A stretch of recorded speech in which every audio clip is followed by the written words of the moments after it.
My name is Tyler Fornes, and I am one of the co-hosts of the Good, the Bad, and the Hungy AEW podcast here on the Voice of Wrestling Podcasting Network.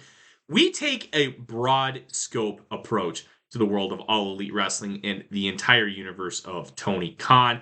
We talk about the big matches, the big stars, the promos, the storylines, and we also look at it from a big picture perspective. How are things going to change over the course of the next 10 years with AEW still in the picture? How are companies like WWE going to adapt and adjust to AEW? Are they going to be a similar way like they did with WCW in the late 1990s? Will there be a counterpunch? We talk about all of that and more on The Good, the Bad, and the Hungy every week on the Voices of Wrestling Network. This podcast is a member of the Voices of Wrestling Podcasting Network. Visit voicesofwrestling.com to hear the rest of our great podcasts, as well as show reviews, columns, opinions, and updates across the world of wrestling.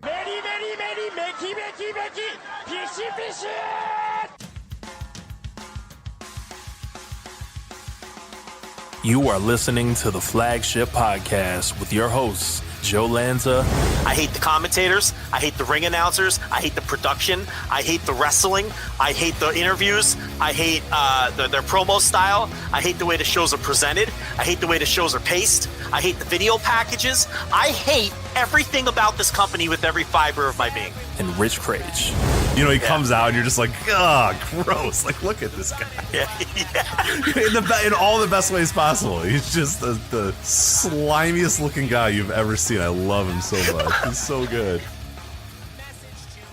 And we are live on the Flagship Podcast. I am Rich. He is Joe. Joe, I do not care how you're doing at all, because I got some important thing for you here. I guess I do. How are you doing, Joe? That's a lie. I'm fine. Okay. See, now my anxious millennial I was like, oh, if I didn't ask, like, what if something isn't fine and I don't ask? And I was a little hurt, honestly. Yeah. How you doing? But I don't like when you ask. Either, right. But it's comforting to know that I ask, right? Yeah, I don't know. I don't like that you said you weren't going to ask as well. See? I don't like that you said I don't care how you're doing. Yeah, but I do care how you're doing. Like if you just didn't ask and just went through your dopey intro, I wouldn't have thought about it, you know. That's but I'm fair. fine, thank you. Okay, good. I'm glad. All right, I have some important stuff for you here. What has become people have enjoyed this segment, so we're going to keep bleeding. Beating this dead horse into the ground. I have some cards for you. I got some packs. Now, there was a flea market by my house over the weekend, and my eyes gazed upon my favorite sign in the world, $1. It's just the sign of a box of cards with a sign that says $1 next to it at a flea market, where you can probably, if you get enough in your hand, you say, can I give you 10 for these? And they're like, yeah, whatever. Yeah, okay, just take these, whatever. So that is exactly what I did. I got a heaping handful of $1 cards that we can open here. But the most important thing was what caught my eye immediately in this giant box of cards. We got 4 different Desert Storm card packs here, Joe. So I want you to, we're going to start off. We're opening Desert Storm. We talked about the Desert Storm cards a couple weeks ago. And now we are opening a Desert Storm pack. So now I got 4 different ones here. So I'll let you choose which one of these you would like. So people didn't believe us that the Topps came out with several packs. 1991 appears to be the year on all these. Obviously, the war was not very long, so don't tell the World Wrestling Federation. No, they kept that thing going until a little after that. But these are all 1991 Desert Storm cards. We have Desert Storm Victory Series Coalition for Peace. So Desert Storm Victory Series. So we got the Victory Series right there. So we can these decide. Came out after we won the war? That one did. Yes. All right. Yeah, that's the Victory Series. So we can remember that one. We're really milking those cards. Putting them out after yeah. This one appears to be the exact same, but it does not say Victory Series. So again, these were prior, of course, to the 8-day victory that. So it's Desert Storm Coalition for Peace here. So we have that pack there. So. We have Operation Desert Shield. Different thing. This is from the Pacific Company. Oh, my God. This is not even Topps. It's a different company. Pacific Cards. They went with Desert Shield. I didn't even realize I had this. Okay. Oh, so I didn't know that either. There's 2 different Desert Storm. I thought this was another Topps one. Holy shit. Trading card sets. Yeah, Pacific, Operation Desert graders Shield. on wild, to set the 5th graders wild in 1993 or whatever year that was for. Holy crap. Okay, so Operation Desert Shield from Pacific. So we have that pack. Okay. And then we have the Desert Storm Homecoming Edition 3rd Series. I don't know what the Homecoming Edition refers to. I'm curious about that one. Okay. I think I want that one. Okay, so Desert Storm Homecoming Edition 3rd Series. 1 sticker, 8 trading cards. Let's open it Now, up. what I'm fascinated by with this, before you open this. Yeah. I don't know what Homecoming series means. Is this going to be like sailors kissing broads on the dock when they come back from the war? Yeah, I don't know. Or it's like is maybe it says 1991. I was thinking Homecoming Edition could also be when George Dubb decided to go back into Iraq and see what he could do there. So Mission accomplished. Yes, right. The Mission Accomplished Edition. Yeah, right. But what's also fascinating about this Homecoming series, right, is not just the mystery of what it entails, but the fact that there were 3 series of the Homecoming series. Right, this is the 3rd. I'm calling the 3rd series edition. Here. I gotta say, chat room we already got the chat of the night here because it leads into an earlier topic or a topic we're going to talk about later in the show. EHFRW. I wish that YouTube would let you have nicknames, but there you go. Says, does Road Dogg have a rookie card in these packs? That is good. Oh, I hope maybe we'll pull one right we'll now. Pull a Road Dogg. We'll pull a Brian James. Brian James, first sergeant or something, right? Right, that's good because we're going to talk about Road Dogg later. Don't worry. We are going to get into the Road Diggity Dog and his... Boy, did this run sheet get ripped up. When the Road Dogg decided to crack those knuckles. Busy Wednesday. Right. And there's people watching Dynamite. Can you imagine watching Dynamite instead of this show? Right. Anyway. All right. Homecoming Edition 3rd Series. You ready? Let's crack these bad boys open. All right. These are kind of the glossy, like waxy packs too. Mm-hmm. So you had like your because I got this like Leaf series. You got that, which is like the that familiar where you tear it open. This is kind of like waxy. So it's a wax pack. Yeah, wax pack. Do you have a 35-year-old piece of gum in there, or is this not? No, but I do have another pack that if we want to open later today, I do have one that has gum in it. And I have tried that gum many years afterwards. I do not recommend that. Do not recommend that. All right, I got a free sticker in here. Would you like to know my sticker? Oh yeah. What kind of sticker? Prisoner of War medal. What? Oh, medal. Okay. Medal. I thought it was a prisoner of war. Tom Johnson, prisoner of war. I thought it was some guy with his hands tied behind his back in like a gag ball, right? Right. In sticker form. Yeah. First Sergeant Ted Johnson of Duluth, Georgia, was a prisoner of war. Here's your free fucking sticker. Yeah. I'm thinking of that stuck to some kid's bedroom door in 1992, like some guy bound and gagged in some Iraqi in the cellar of some Iraqi. Oh man, okay. Prisoner of War medal. Okay, yes, got medal. It. All right. Prisoner of War medal. Prisoner of War medal. All right. So the first card we pulled here is the M198 howitzer. Oh, so a gun. A gun. So I will read the description here. Card 209, by the way. The M198 howitzer is a towed gun of tremendous range and versatility. The M198 can be airlifted by the CH-47 and CH-53 helicopters, or towed as shown here by the M939 5-ton truck. These are for children. Do we need to? Seriously. Does it have to be so descriptive? Just say it's a big fucking gun.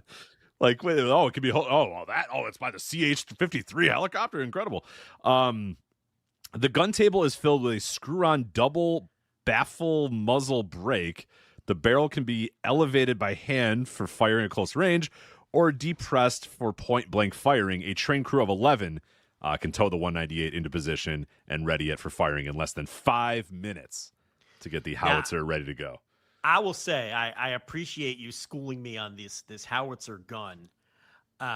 And this is a tremendous. If you want to read the back of every card, I'm not going to read the back of every card. No. Well, it's the 9th inning of the Reds game, so you can get me through this if you just read the back of every one of these cards. You would like me to actually read the back. Oh, God, I thought you were. Yeah. I sensed some sarcasm in your voice, but now I'm finding that in earnest you would like me to read the back of the cards. Well, do not worry, because the next card is Mood at Home. Mood at Home. So the Mood at Home, it's like a, it appears to be like a gas station or something. It says there's like there's a neon lottery sign, and then there's a window, and it says like support our troops with a bunch of flags. So it's the Mood at Home. Yellow ribbons and stuff. Yep. Exactly. A yellow ribbon. It says come home soon, support our troops, and it's America, home of the brave, Desert Storm, you got this. So, all right. Mood at Home. Now I'm going to read the Mood at Home card. Yeah. Americans went to great lengths to show their support for the troops on Operation Desert Storm. Many wore yellow ribbons, flew American flags, and displayed signs of support and encouragement for the men and women serving in the Persian Gulf. Shown here, a small-town retailer displays patriotism proudly by rallying behind the soldiers in the Middle East. So, card number 247. I think that card stinks. That's Mood at Home is a rough pull. That as a kid, I'd be like, I want another gun. What is this? Right, give me that Mood at Home? Yeah. Is there another prisoner of war sticker in this pack? Because this stinks. Mood at Home. It's just a. I can't even describe how boring the card is. It's just a window with flags in the window. It's pretty lame. All right. Right.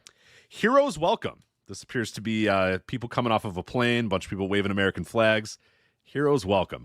Operation Desert Storm renewed America's faith in its armed services. Well, that lasted a while. The 82nd Airborne, shown in part here, disembarked from their plane to crowds cheering and bands playing patriotic songs. American flags were waved by numerous family members, creating a sea of red, white, and blue as these paratroopers returned to American soil. So, Lex Luger. I guarantee that one was played. Yep. I can promise that. Oh god, these cards stink. What a terrible. Yeah, these are bad Imagine cards. getting these. Imagine earnestly receiving these cards. Just unbelievable. Well, okay. Well, two things. Number one, it is the homecoming edition. The war's over. No. Right? No. Oh, it is the homecoming edition. You're right. And not only that, homecoming. I get it now. That's why all these are. Yeah, that's okay, what I said right. earlier. Yeah. All right. And it not only is it the homecoming edition, but it's also the third series of the homecoming edition. Yo, we're out of shit to make cards for here. Let's be honest. We are. They're really reaching. They're really reaching because here we go. Now we have Pride in the Troops, and it's just literally like it looks like a control tower at an airport, and it just says "Welcome Home, Desert Storm Heroes." So this feels like the exact same card I just pulled, but oh my god, they have like 2 lines. They don't even have lines to fill the back of these cards now. The American troops that stayed in the U.S. were extremely supportive of their fellow soldiers who were deployed in the Persian Gulf. Shown here is a flight control tower at the Naval Air Station at Oceana. Displays the American flag and a banner welcoming the heroes of Operation Desert Storm. So, I'm falling asleep over here. This is terrible. These cards are the shits. All right, well, we stepped it up here because now we got John Major. It's a guy, a little salt and pepper. Yeah, I should show you the TLB might be quite attracted to this man. Seems to be salt and pepper hair, glasses. Seems to be very authoritative here. John Major. Do you know who John Major is? No clue. When John Major became Prime Minister of Great Britain in December of 1990. Oh, okay. Hey, Brits in the chat, let us know all about John Major. Is he good? Is he problematic or good? How about that? Do you think he's definitely not good, right? Nobody likes him.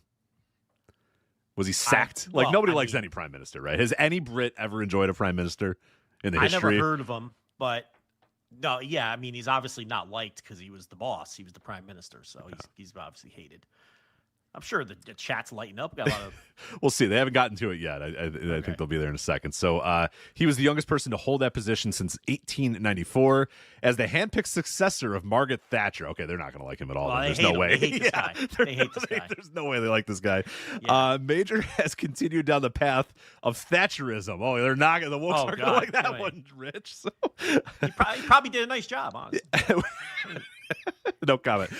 Which most notably includes Britain's unwavering support and participation in both Operation Desert Storm and Operation Desert Shield. You so couldn't have found a man more hated, probably among our listeners. Yeah, Margaret Thatcher, handpicked successor, who was all about getting Britain involved in the Operation Desert Storm. Yeah, this guy's probably not well liked. Now he's not the guy who fucked the pig. Right? No, that was what was that's that not dude's the name? pig fucker. Boris Johnson. Boris Johnson. Yeah. No, as far as we know, John Major did. Yeah, he did. He rumored to have fucked the pig. I don't know if he actually fucked the pig, but rumored to have fucked the pig. Yeah, he did something. He sodomized a pig in the mouth or something. It was some kind of story with a pig and that man's penis. He had a really bad haircut. Terrible haircut. Yeah. Rough. Boris Johnson. It did not last long. Yeah, it did not last long. No. Britain's role in the Persian Gulf under the direction of Prime Minister Major was best symbolized in Major's visit to newly liberated Kuwait, the very first such visit by an Allied leader. So, John Major. He's a Tory. He's a fucking Tory. Did I get that right? Yeah. It's like, okay, all right. I only know British politics from following so many people on Twitter, and they're just like, yeah, that guy's a fucking knob. He's a fucking Tory. And I'm like, What's the other one? Labor with a U. Oh, well, that makes sense. Okay, yeah, it makes a lot of sense. Yeah. I don't know if there's another one, but yeah, in my brain, it's Labor and the fucking Tories. No, they got like 47 different political parties. Okay. I looked at one of their charts once at the vote, and there was like, all these different. But I don't know if that's like they have a real chance, or it's like when we have like the Green Party run, they have no chance. You know what I mean? Like, I don't know. So I could be wrong about that. Yeah, because we have like 4 or 5. If you actually got a presidential ballot, there's like 5 parties on there, but nobody's no chance. ever voting for any of them. Yeah. So I don't know if that's what I was looking at. You know what I mean? And it's like, and don't answer me because I honestly don't care. So don't answer me. Chat, don't answer me. All right, what do we got next? Liberation Day -B. Liberation Day -B. It appears to be -B. -B. We're gonna find out, I guess, what the -B is. Liberation Day -1, I guess, or -A, or I don't know. Yeah, but Liberation Day -B. Well, I guess A makes more sense than 1. A little bit, but hey, whatever. I'm not gonna tell them how to do their job. All right, so it appears to be a number of Iraqi individuals seem very happy about the events that have transpired. Celebrations of freedom were expressed in many different ways. Oh, Kuwait. I'm sorry. I don't know. I couldn't tell the flag. Okay, Kuwaitis. Celebrations of freedom were expressed in many different ways by the jubilant citizens of Kuwait.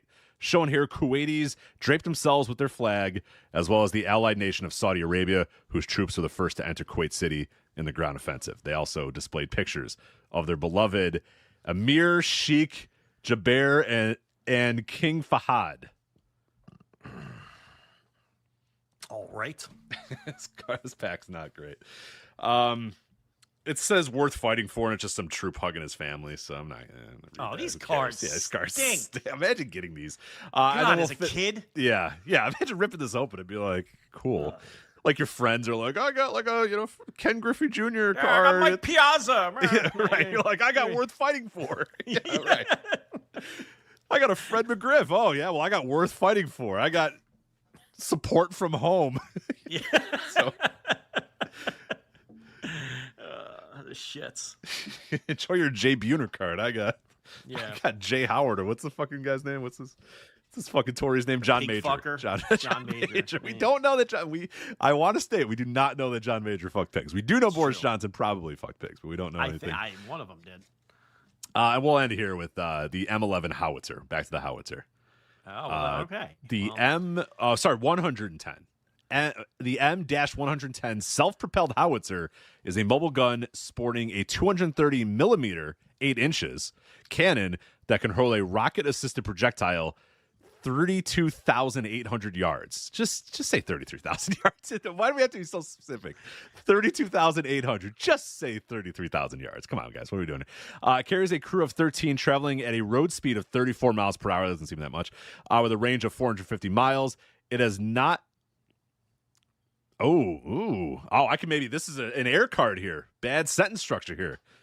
It has not protection against nuclear, biological, or chemical attacks, nor does it have night vision capabilities. It has not.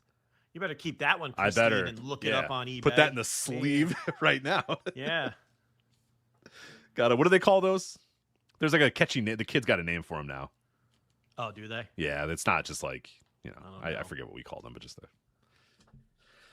whatever. They got a fun name for them. So there you go. That was a Homecoming Edition Desert Storm 3rd series. I will be hunting down that set. Yeah. I also I acquired a couple other ones too. So if you wanted, I could do another one. It's up to you. But I have Dunross Baseball from 1990. It looks like I have a 1991 Leaf set featuring the Harmon Killebrew Hall of Fame puzzle, as well as 2 off the boards here. I got the Disney's Hunchback of Notre Dame trading cards, as well as the Flintstones movie card pack.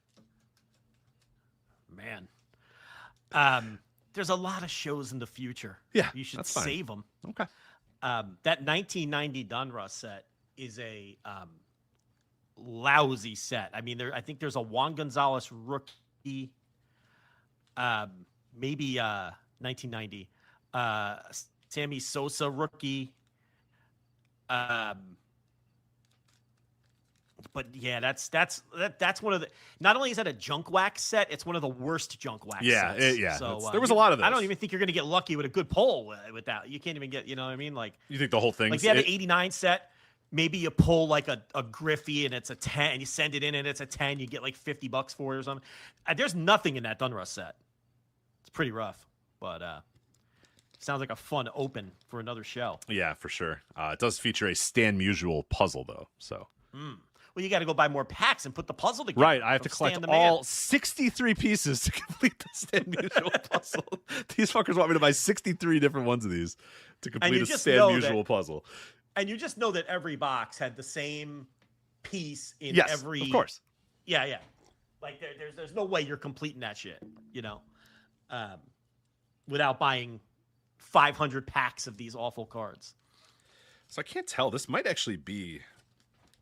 I might have had the year wrong. I think these are actually. Let me update, and then maybe you can let me know if this is a good. I believe these are 1988 Donruss. Oh, 88 Donruss. 88. Yep. Let me look. So it wasn't 1990.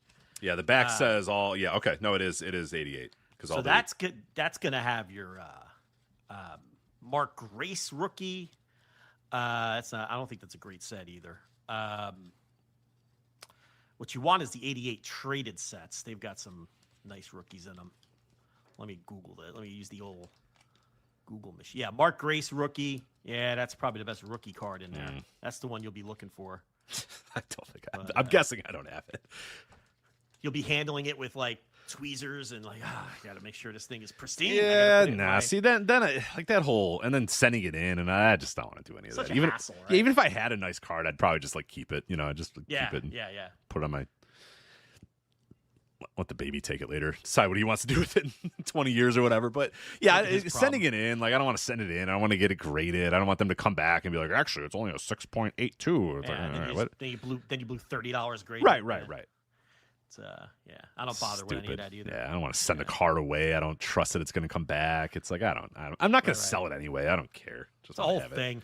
Yeah, except that what was it? The 110 howitzer that's got the air on it though. I want to put that one in. Yeah, check that out. I don't even know what I did with it. It's somewhere here. Whatever. I already lost it. How did I lose it? It's fucking. There it is. Got it. Okay. Yeah, I want to keep that one. It's got a huge air on it. Okay. So that was fun. That was not as rewarding. The homecoming edition stunk. What a terrible. God, imagine getting that as a kid. Yeah, well, we did a basketball pack and got like 4 coaches. So I don't know. That's true. The old guys. Yeah. Bill Fitch. Things of that nature. Bill Fitch and things of that nature. So. Bill Fitch. Hill. What's his name? Bob Hill. Bob Hill, yeah. God, what kid doesn't want a Bob Hill card for his collection? That's the thing with this hobby is like, man, you used to get just like, sometimes you would open these things, just absolute junk. But you had to make the most of it though, right? You had to. And that's probably why I have so many Otis Nixon cards, like I said, because I probably kept getting Otis Nixon. Was like, you know what? I like that I think Otis Nixon's swell. I'm going to keep collecting these Otis Nixon cards. Because you had to make the most of it. You had to at least put them in the sleeve. Because I don't know how did, as a kid, did you organize them in a certain way? Did you go by team, alphabetical, all that jazz? Yeah, whatever mood I was in, I guess. Yeah. Had to protect them. I would hate some kids would come over and they would just be pure anarchy, like no rhyme or reason. And I was like, what are you doing? This is insane. You have to go by team, by sport. It was ridiculous. You turn the page and half it would be basketball, the other half would be football. They'd be all out of order. I'm like, this is insane. I don't like this at all. This is awful. You may as well just have them in a garbage bag. Right. It was disgusting. I couldn't stand it. Got to have some kind of organization. Yeah. By team, by sport, alphabetical order, something. Yeah. Anyway, that was Operation Desert Storm Homecoming Edition. The Shermaners say some say Otis Nixon was the M1 howitzer of his time. I would agree. Yeah, I would agree with Otis Nixon. When Howitzer was done, I'm gonna have to, the next time I go over to my parent, I'll have to take a picture of my Otis Nixon. I probably actually no, I have it here now. I think so.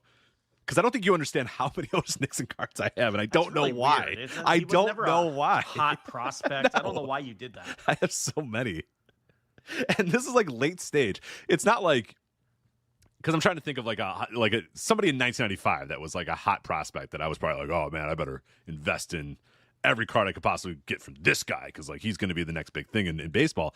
Otis Nixon was on like the way back half of his career at that point. That's what I mean. I don't know what you were thinking. I don't know either. Or what you were trying to accomplish with that. It doesn't make any sense. Not a bunch of very bad transactions from. It would be like a kid today deciding, you know what, I'm going to get all the Tyler O'Neill cards I can possibly get. 6 years into his career and average player. Like I really don't understand your mindset there, but I don't know. I had a mindset. I don't know what it was. Yeah, you were probably 7. So yeah, kids. You can't explain them. But anyway. That was that, and we will keep doing that on weeks like this. Where I guess I said weeks like this, we have a ton to talk about. So I'm not saying weeks like this. It's a Wednesday flagship, obviously. Are we delaying a little bit until Dynamite's over? Maybe, but I'm not. I don't know. I don't like. The real ones are here. The real ones are listening live. Some of you other ones. That's what you're doing. Well, why didn't you just start at 9? Like I don't understand. No, because the real ones are here at 8. The real ones are here today. The real ones are not. Yeah, but now you're there. stalling. So you. I don't know if I'm necessarily. We stall a lot. I mean, it's not, Joe. It's not like us not getting to wrestling topics in the first. I mean, I think we went like 55 minutes, much to the chagrin of the YouTube commenters. And by the way, YouTube commenters, a couple things. If you're going to be a timestamp guy, you guys got to agree on a timestamp. This week we had 4 different people, and they all had different times that we started the wrestling talk. It's got. I mean, right? Shouldn't there be a very clear time? You showed me that. All of the angry YouTube listeners who hate the banter because they don't like us, apparently, they all had different times for the start of the wrestling talk, which I love. I love it because now they're going to do the same thing this week. We'll see if they can all get synced up with their. Get synced up, guys. Come on. Yeah, come on. You guys got to do better. You YouTube guys. We got distinctive audiences all over the place. We do. Audience, yeah. The Patreon audience, the free feed audience, the hate listen audience. There's all kinds of on Blue Sky are still there. Yeah, yeah, that's right. So there's all kinds of listeners. The YouTube listeners though are firmly against what we just did for 40 minutes. They are. They hate it. They hate it. They cannot stand it. They're going to be so mad at the howitzer card. Just, Yikes! John Major's a problematic guy, guys. They don't know. No. They don't care about. See the Blue. They just don't want any banter. They don't want any. They want nothing. Yeah, they're like, just get to the wrestling talk. They that's the YouTube crowd, and I respect them for it. They can like what they like. Yeah, for sure. I just wish, and I find it hilarious that one guy's like 55 minutes to get to the wrestling talk, and the next comment's like 48-41 to get to the wrestling talk, and I'm like, well, how could it be that much different? Like, what did we? One guy was like 33 minutes. It was like all over the board. And this is why I don't do timestamps, because you can't timestamp this show, because we probably were like, all right, let's get to the wrestling. Wait a minute, hold on. and then you did something stupid for 10 minutes. Then we went, okay, we got to probably talk about wrestling. You can't timestamp this. Spotify AI tries its best, and it does okay, but it's hard to timestamp this thing. Joe Gagne used to give it a go. Remember? Yeah, he did. And he'd be like futile. 1:55, beginning of WWE Fastlane preview. 1:10:23. Talk about Joe hooks up with a girl with one leg, right? And then 7 minutes of that, and then right back to the Backlash preview. Yeah, and Fastlane preview continued. Yeah. And eventually he just gave up. He's like, I can't do this. I can't timestamp this. It's impossible. It is. It is impossible. It's impossible. Keep you on your toes. But we have a lot of wrestling to get to this week. We are going to check in on WWE's April 2026 releases. Because a few of those names are starting to pop up places. We're starting to get to that point where people are free and clear to wrestle wherever they please. So I always think it's fun to look at where people have popped up, where people are expected to pop up, because there's a few names that are on that list that's like, okay, we probably know these guys are going here and are going to appear somewhere very soon. ROH Death Before Dishonor is this weekend. Yes, there is a Ring of Honor pay-per-view this weekend. There is some fake news going around that there's a TNA pay-per-view this weekend, but that is not true. I don't know where anybody's hearing that, but that is not the case. And we will not be previewing TNA Lockdown on this show, because that is not happening this weekend. I assure you that. Whoa. What do you mean? No, there's rumors about this TNA. It's like hold on. You got Why? What is with you in the TNA? It's a big time show. How come you're not watching that? How come I'm not going to it? It's happening in my backyard. Yeah, that's right. Yeah. Now I'm washing my hair that night, so I won't be able to attend Lockdown. So, Joe, I didn't like TNA Lockdown when TNA was good, and I enjoyed TNA. I especially don't want to watch Elena Black and Xia Brookside battle in a steel cage on TNA Lockdown 2026, even if it is happening 40 minutes from my house. So. There must be surely there's some better matches on the show than that. Feel free to look. Feel free to check out for yourself. Why don't you run down the card and then don't trick me into previewing TNA Lockdown. I'm not going to do it. Not only am I going to trick you into previewing TNA I'm not Lockdown, watching it. I am not watching it. We're not watching TNA anymore. I love to help out all of our friends and pals. I heard that Suit Williams is reviewing the show. I did hear the same thing. Yes. Okay. On his website, suitwilliams.com. Yes. He said, I will definitely, if I remember correctly, I'm paraphrasing from the Discord, but Suit Williams, suitwilliams.com, by the way. That's Suit Williams. It is suitwilliams.com. Yeah, that's right. Uh-huh. He said, SUIT. WILL. SuatWilliams.com. He has promised his audience. Yep. And he locked it in, stone cold lock. Yeah, reading it right here. I will absolutely, definitely 100% be watching and reviewing TNA Lockdown. So that's good. I was, I didn't necessarily want to, but now we don't have to worry about it because he's got us covered. So that's right. And, thank you, Suit. He is 1,000% watching Dynamite, not listening to these two idiots. But when he listens to this show later, he's going to be very angry. And, Wait, what? Smacking his table. Yep. I do like his solidarity with what's her fucking. I only know her as Suat now. That's the problem. I don't actually know her real name. What's her TNA name? FKA Daria Baronato? Or... Is it? I don't think it is though. Is it? Is it just Daria? Did they just call her Daria? FKA Sonya Deville. Hair up, square up. Like what's her? Daria Baronato. Is it Daria? Name. Okay. Do they use the full Daria name? Ray? Daria Ray. Daria Ray. Ray. Daria Okay. Ray. Daria Ray. Okay. Yeah, she's a very New Jersey woman, and can you be more New Jersey than her? Unless you're like, I don't know. It's Daria Ray Baronato. So I believe they refer to her as Daria Ray. Daria Ray. Okay. Why didn't she just use the Baronato at that point? Because that's her name anyway. Daria Ray Baronato doesn't make sense. Yeah. But yeah. So how's that going Williams, on TNA? I know you're still locked in on AMC. How's that? No, You know that I haven't reviewed it. Are they still making faces at each other in backstage segments? And well, I mean, I'm going to catch up on it before Lockdown because unlike my co-host, that's a great Flagship Plus topic. I agree. I agree. That's a great. No, you have to. No. You should have tried to get comps. Why didn't you try to get media comps and get in the building? We have connections for that too. You didn't even bother. Why don't you just call up Ross Foreman? Does he still work there? I don't think Ross Foreman works there anymore.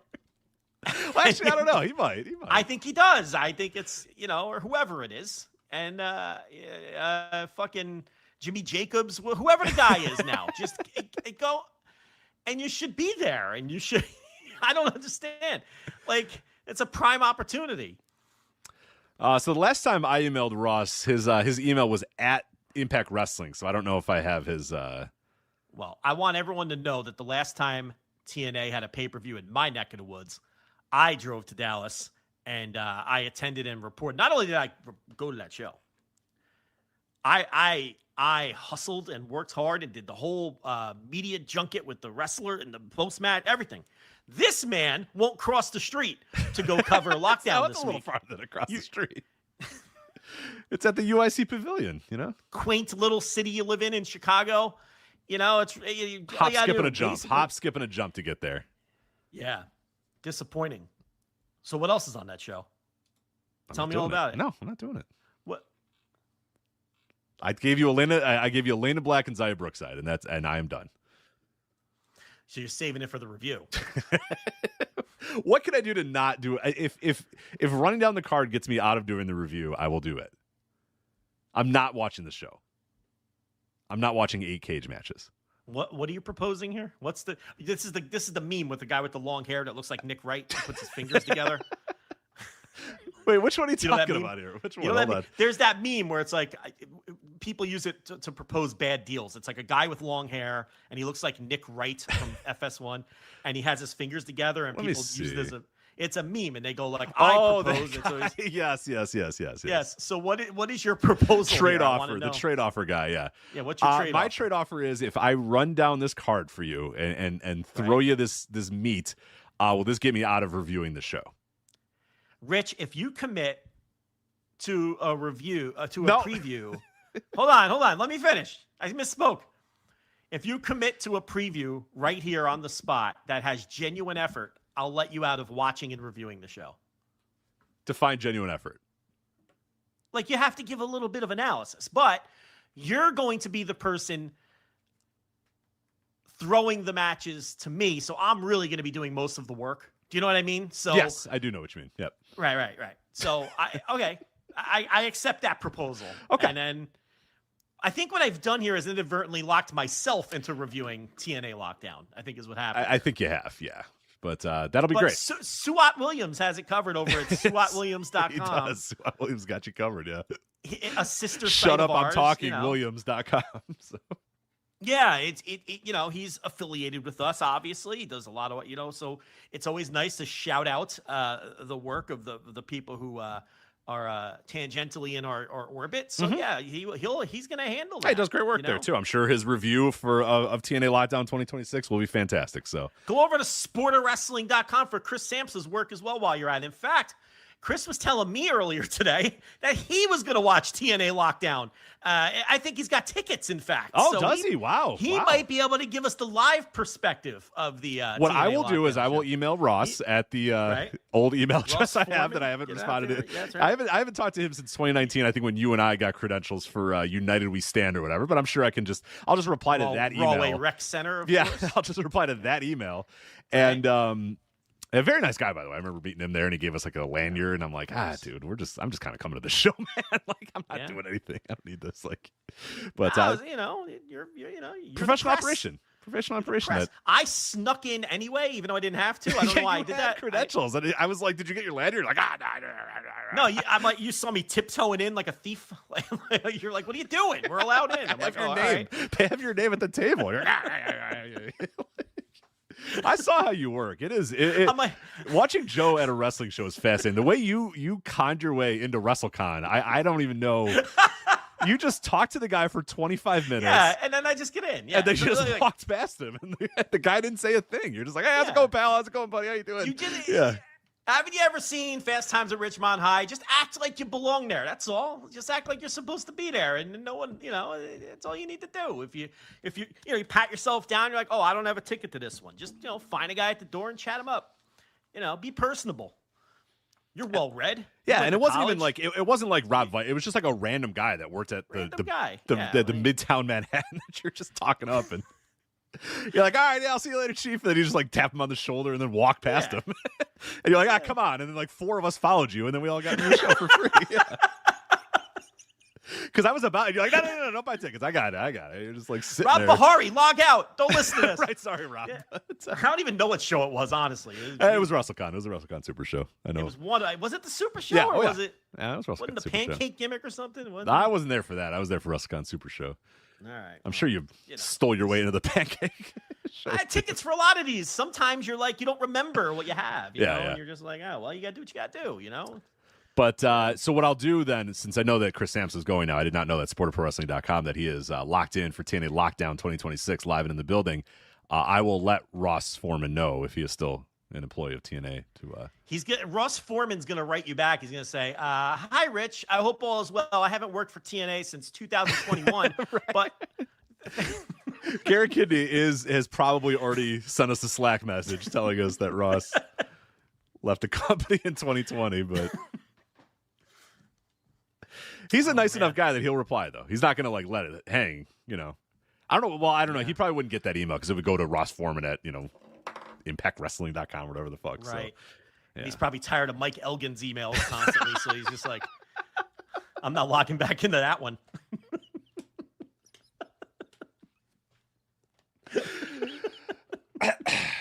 Oh, my God.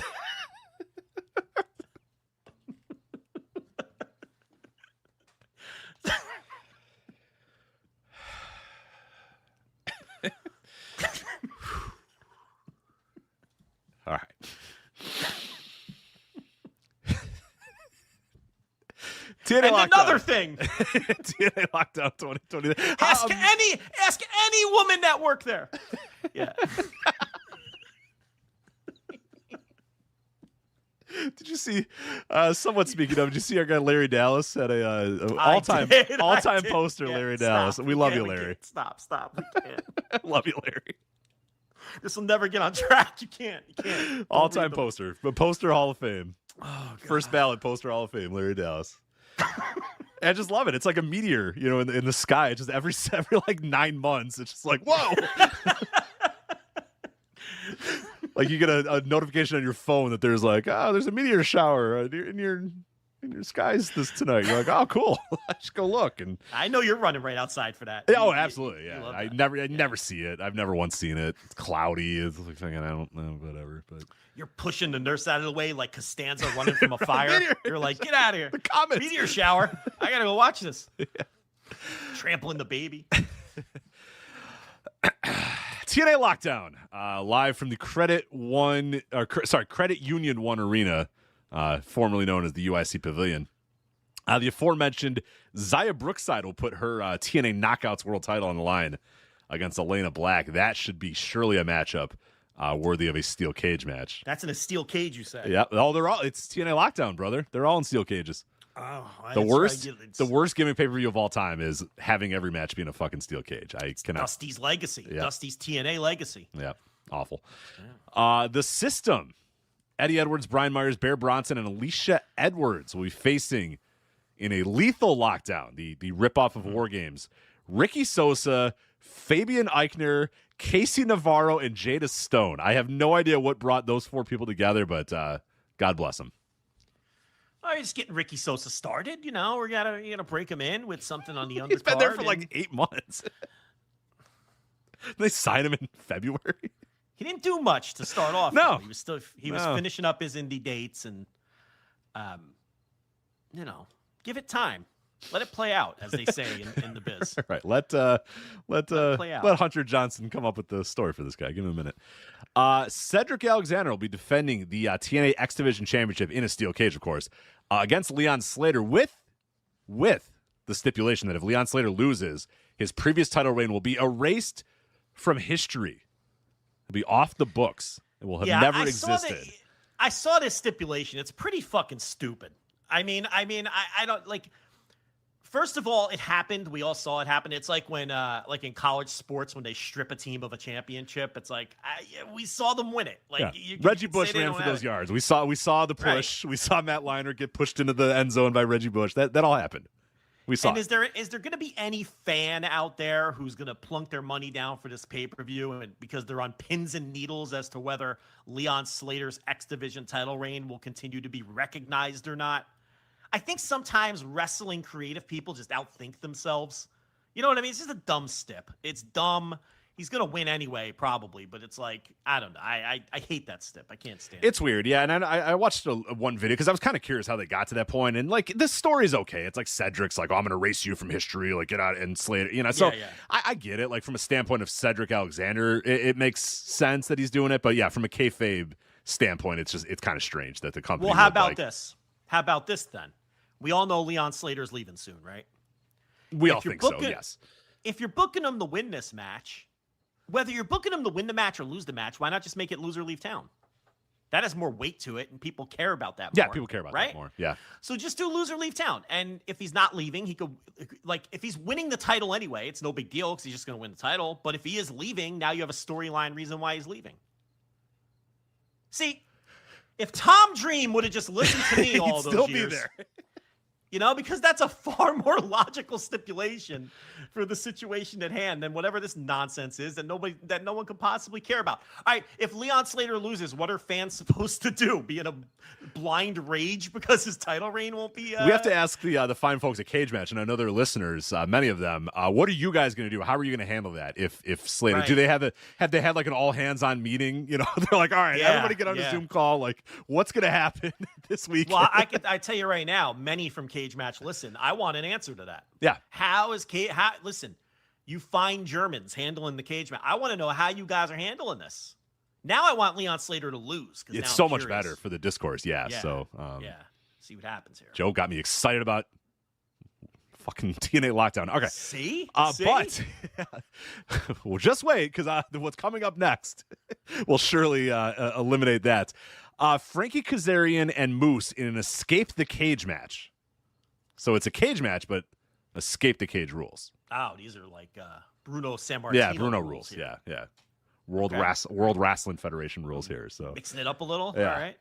The monotony of every match being in the cage. You got to try some different things. This one will have a door, or I guess they'll go over the top. I don't know, because it doesn't. Did the Lockdown cage have a door? Sorry, Garrett. I don't know. But come on, they're not making. You want to watch Elena Black climb into the cage? Do you want to watch that? Yes. Can she do that? I don't even know. Can Elena Black climb a cage and then climb down a cage? Probably not. No. Are there any big fat guys on this show who surely can't climb into a cage? Well, hold on a minute. There is a guy coming up in a second that I think is a real contender to not be able to climb up the cage. It is not Jason Hotch, though. Jason Hotch will be defending his TNA International Championship against Mustafa Ali in a steel cage match. Now, I will tell you that a couple weeks ago, I should say, maybe we did a Flagship on a Wednesday, I think, that week. So I was home on a Thursday. I wasn't doing the show on a Thursday, and I went to bed, and I'm flipping channels, and I stumble upon AMC, and it's like the last 2 minutes of TNA. And so I flip on. I'm like, whatever, fine. I got nothing else going on. I'm not watching anything. Fine. So I watch that, and I right as I do that, Jason Hotch is pinning whoever the fuck the TNA International Champion was before him. Maybe Mustafa Ali. I don't remember. It was Mustafa Ali. And so Jason Hotch gets the 1, 2, 3, and they go, fuckface Phillips is going nuts about Jason Hotch has finally done it. He's achieved the dream that he's always. And I'm like, okay, whatever. And his family comes in the ring, and he's like, his family, and then they cut off. It immediately, as he's celebrating, and I was like, oh god. Well, I was just gonna say, Hotch has been getting a little bit of a push, and he's had some decent matches too lately. Yeah. The crowd was going nuts for it. I would say that. So they must have been doing a good job with it. But I felt so bad because Phillips is in his big little like, this is for everyone. That's always. And then it just like cuts off. The bug comes up, and then like whatever movie was airing on AMC afterwards just started, and I was like, rough. Oh, that's so rough. It sucks. Yeah. Anyway. Okay, here's the guy who I think is a contender to not be able to climb up the steel cage. AJ Francis versus Elijah. Do you think AJ Francis? Oh, he could climb a cage. You think he can climb up and over and down a cage? Yeah, he's an NFL defensive lineman. He can climb a cage. Yeah, a long time ago. It was 10 years ago, but I don't think he's obviously still in reasonable shape. He's a full-time pro wrestler. Yeah. I think he can climb a cage. Okay. He used to do fucking flip dives over the top. Well, yeah, he did, but he fucked him up all the time. Well, okay, let me rephrase that. He successfully completed a few flip dives over the top rope, which is not easy and he was heavier then too. He's lost some weight. I definitely think he can scale. He's a little more trim. He's a little more trim than he used to be. I'd have more confidence in him climbing that cage to get in than I would many of the other people on the I think right now my leader in the clubhouse for inability to climb up the cage would be Elena Black. Well, yeah, because she doesn't look like she has a lot of upper body strength. She doesn't look like she has any strength, athleticism, charisma. But see, her being the fact that she's very small and light might help her because she got to have some upper body strength though. You do. Well, here's the thing. When I take my daughter to gymnastics, they do these rotations and do different, like they'll do the vault and they'll do the fucking flippy do shit, whatever. They have different things they do. So there's one that's just a rope climb, right? Yeah. And you should see like these 9-year-old girls that weigh fucking 45 pounds just zip scaling up up that rope. Yeah. Because a lot of times when you're lighter, it's easier, right? So would that apply to climbing up the cage, I wonder? Or do you need the upper body strength to do that? I think you got to pull yourself up a little bit more.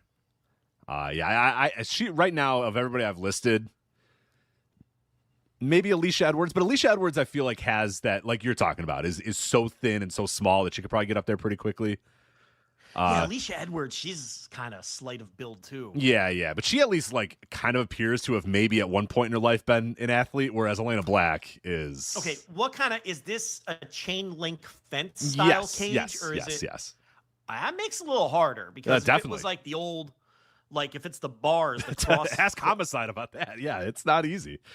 That's just climbing a ladder. If it's like the blue style. Yeah, WWF. No. I believe that these are all like the chain link fences. All right, you've changed the matrix here then. I think that you do need upper body strength to help pull you up each level. And that you could be pretty tired halfway up, right? Yeah, if you don't have a lot of upper body strength. And then you got to climb down as well. That's the other thing too. You can't just jump from the top. Right. Then you got to climb down. So I would think even some of these older guys who might not be in the best condition. Oh, Eddie Edwards is a good call. Like, he doesn't move very well these days. He might have a tough time with it. He's in his 40s and he's kind of puffy now. You know, he's not like, this isn't 2005 ROH Eddie Edwards with like the dreadlocks and the rat tail. Like, that guy was in great shape. This guy is, you know, he's I'm not putting him down. He's just an older guy now. Yeah, you know, of like course, I don't know if I can climb that cage. Probably not. I don't know if I can. I was never much of a climber myself. So now that kind of changes things here. There might be more people than we think, but I still think AJ Francis could do it. Okay. In fact, I think he would do it pretty easily. Yeah. Do you agree with me that Elena Black's probably the leader in the clubhouse? She would struggle. I think she would like Xia Brookside, I think fits the Alicia Edwards, like very slight and probably but they also look like they've done some sort of working out in their lives at some point. Elena Black does not strike me as somebody who has ever worked out.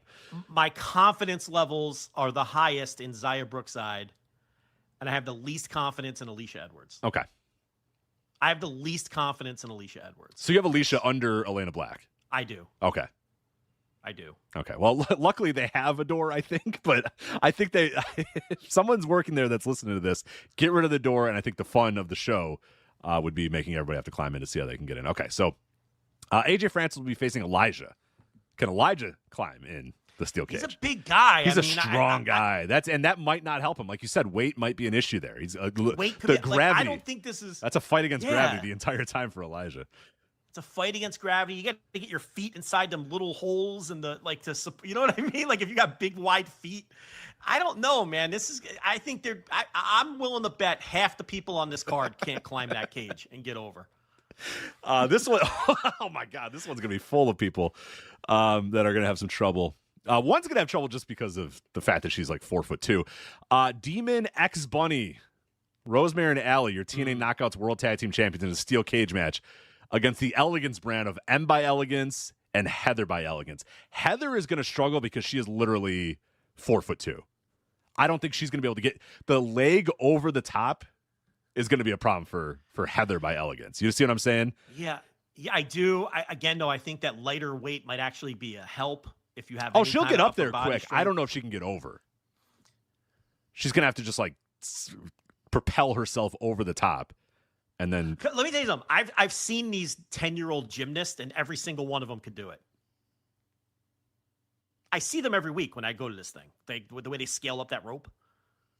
Like it's nothing, and then they get up there, and she's like waving at me from the top. I'm like, "Geez, I don't even think I could." 35? Oh God, no! Oh God, no! Could never. I could never do that. You know? I hated that in gym class. Like I don't think that's a thing in gym class anymore. Oh, were you? Okay, I never could. Yeah, in high school we used to do it because then I used to take the rope and swing it between my legs, and the gym teacher would yell at me, because I'm being a jerk off. But if these 10-year-old girls can do it, I think that some of these lighter women would have an easier time than maybe some of the heavier men. Yeah. No, I just worry about Heather getting over the top of you see what I'm saying? She gets to the top. She has very short legs. She's like 4'2". Like trying to get over that to then scale down, I think could be an issue for Heather. Maggie Lee is pretty athletic, long legs, no problem at all for M by Elegance. She's getting by there just fine. Allie and Rosemary, I don't know. That could be they kind of fit in the Elena Black, not very athletic people. I think Rosemary can probably. Well, Allie can probably do it. I'm not sure about Rosemary. Rosemary might be a tough get. You didn't want to preview this show. And here we are. But I'm glad we found an angle to not have to talk about the matches or the booking. By the way, they want people to pay money. Right. They wanted Chris Samsa, sportofwrestling.com, to pay $45 in Ticketmaster fees to watch Demon X Bunny and Elegance brand in a steel cage match. What? Yeah, it's I mean, brutal. Seriously. Yeah. That show's awful. Yeah. TNA stinks. And then the Hardys versus the Nemeths in a World Tag Team title steel cage match. Let me tell you something. Nick Nemeth's climbing that cage. Oh, yeah. Are you kidding me? And he's going to hump the top of it like you humping that. The top of it. Like you humping the Like me humping the rope in gym class. Right. He's going to get up there. He's going to put his hand behind his hair, his stringy hair, and he's going to go, yeah, baby. Yeah. as he's humping it back and forth. Like, yeah, no problem at all for Nick. Now very can athletically. Ryan Nemeth get up the chain? Yeah, that's going to be a tough one. That's a tough one. Ryan is not the athlete that Nick is. I don't know about hot young Briley getting up the side of that cage. I know Nick Nemeth can Oh, my God. Matt. Imagine Matt. Jeff, no problem. Like, he'll do it. Matt, Jeff though. will get up there. Whew, Matt might with those struggle. bow legs, I don't know about Matt getting up there. Matt might struggle. Yeah. Jeff's going to get up there and then do his little arm thing. Then right. Then he'll do like a backflip off the top into the ring. Right. Like, he's fine. Yeah, Jeff, I'm not worried about Jeff Hardy at all. And I'm not. Yeah, absolutely not. But some of these other guys, I don't know if hot young Briley can climb the side of that cage. I don't know, man. I think if you held races, I think Nick Nemeth would be the champion of the company in getting up the fastest. Oh, yeah. Oh, for sure. I put my money on him, too, for sure. Well, you got Leon and Ricky Sosa. Leon Slater maybe over Nick. Oh, Leon Slater, yeah. Leon Slater would just fly jump, and he'd be halfway up, and then he would jump one more time, and he'd be over, and you'd be like, well, fuck. That's it. Yeah. I want to see Nick Nemeth, Leon Slater, opposite sides of the cage, fire the gun, or have the girl with the handkerchief like it's a drag race, and I want to see who gets up to the top first. That'd be more interesting than a lot of these matches, to be perfectly honest. Absolutely, yeah. And Nick would be pissed too. Even if he lost, he'd be like, "No, 2 out of 3. We gotta go 2 out of 3 or whatever." Like Nick would think he's gonna win. I don't think he is going to win, but Nick would absolutely go into that race thinking, "I can fucking do that." And it would be very important to him to win too. Correct. Chopping on his gum before they do the camera cut. Absolutely, chopping on that gum with his fucking. He's doing that stretch with his arms, where he puts the one arm over the other to pull it and stretch it. And he's getting ready. He's getting limber. Yeah, emasculating on that gum. Yeah, just chomping on that gum. Yeah, no doubt. He would want to win, too. He might tie his hair back before I need my hair out of my face. I gotta beat this kid. This kid's not beating me. Yeah. He would. You're right, though. He would do that running leap and be like a quarter of the way up already. Right. And just be like, scale. fuck, hold on a minute. That's not true. That running leap? You know that? Yeah, he'd do that running leap. And then he just scale up like once he attached on he'd get up there like it was like he was playing like SmackDown versus Raw 2006, where they would just fly up once you got a hold of the side of the cage. Him and Lee. That's it. That's the race. Those are the two. No doubt about it. So that should be. I would buy a ticket for that, but I do not think that's on the show, unfortunately. And AJ Francis 100% thinks he can beat both of them. He's going to tweet about it. He's not going to participate, but he's going to after the race is completed say, "I could have beaten both of those guys." Beaten them. Yes, yes. If asked to try to race against them on the day, he'll say he can't, or he's busy, or he's doing something else. But then after the show, would absolutely tweet out, "I could beat both those guys." I pulled a hammy. I got a hard 14 in front of me against whoever I'm wrestling. Yeah, no, Elijah. Right. Me and Elijah got a lot planned. I don't want to risk it, but he would think, he would tell people that he would beat both of them. No doubt about it. Incredible. So that's Lockdown. That's TNA Lockdown. That's your Lockdown preview. Suat Williams. That's SuatWilliams.com, by the way. That will be a 100%. You'll get that review. Suit promised, and he would never. If you're going to promise somebody, he guarantees it that he's going to do it. So he did. Yep, and if you see Chris Samsa there, SupporterProWrestling.com, make sure to give him a hearty handshake and say, how are you enjoying TNA Lockdown 2026? The Swink, when the Swink is there, the Swink maybe can give an old hearty handshake to Chris Samsa. I know the Swink is going to be there. I bet he is. I see in the chat room right now. Is the Swink in the chat room right now? They're all watching Dynamite. Oh, yeah. I wonder if the Swink is going. That's a hike for the Swink. I really hope the Swink is not going. He'll be there because I know he is. He's a devoted TNA fan, but the Swink should not go to that show. But anyway, that's TNA Lockdown.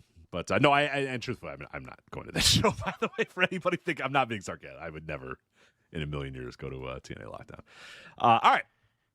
That was unfortunately a TNA Lockdown preview in the only way that we could possibly do it. I was running down the show. Hey, timestamp people, I didn't even finish running down what else we were going to talk about on the show. That just became a part of it. I said we're going to check in on the WWE releases. We're going to preview ROH Death Before Dishonor. We're going to talk about the G1 fucking Climax finals. Are you kidding me?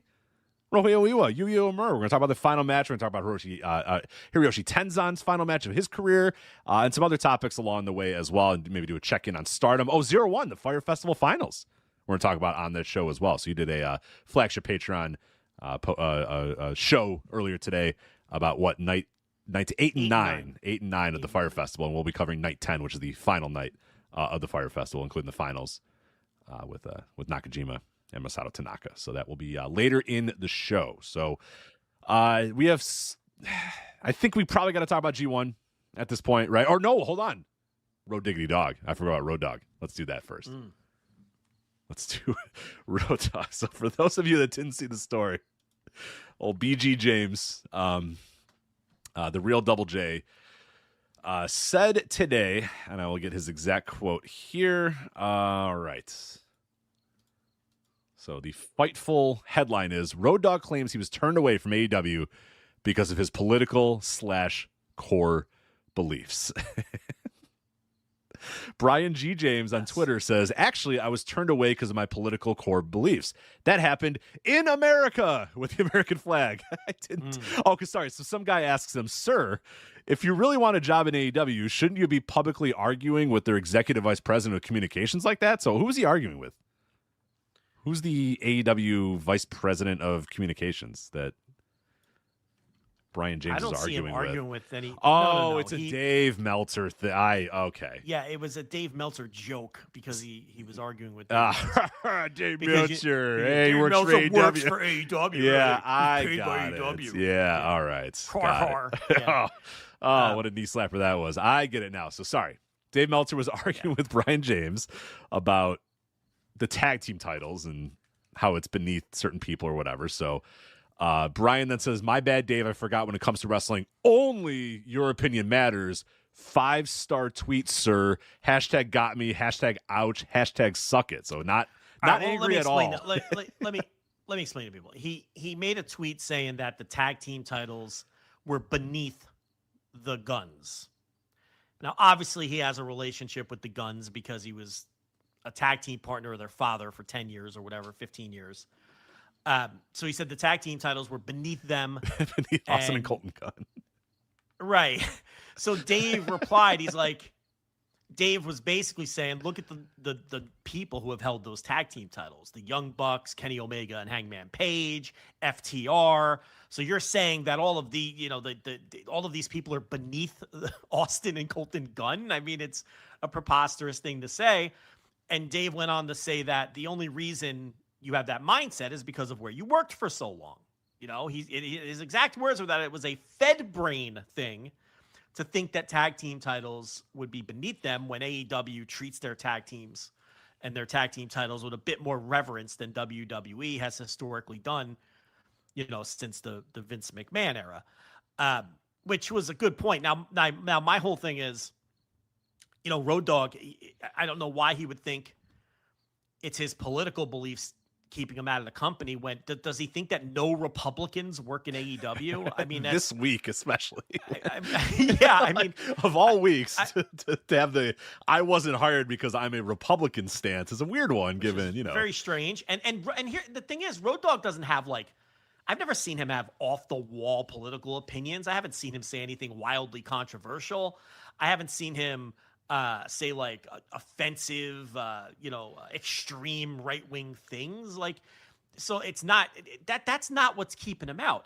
If he wants to know what's keeping him out of AEW, it's saying things like Tall Gun and Short Gun are the AEW tag team titles are beneath Tall Gun and Short Gun. That's something that's going to keep you out of AEW.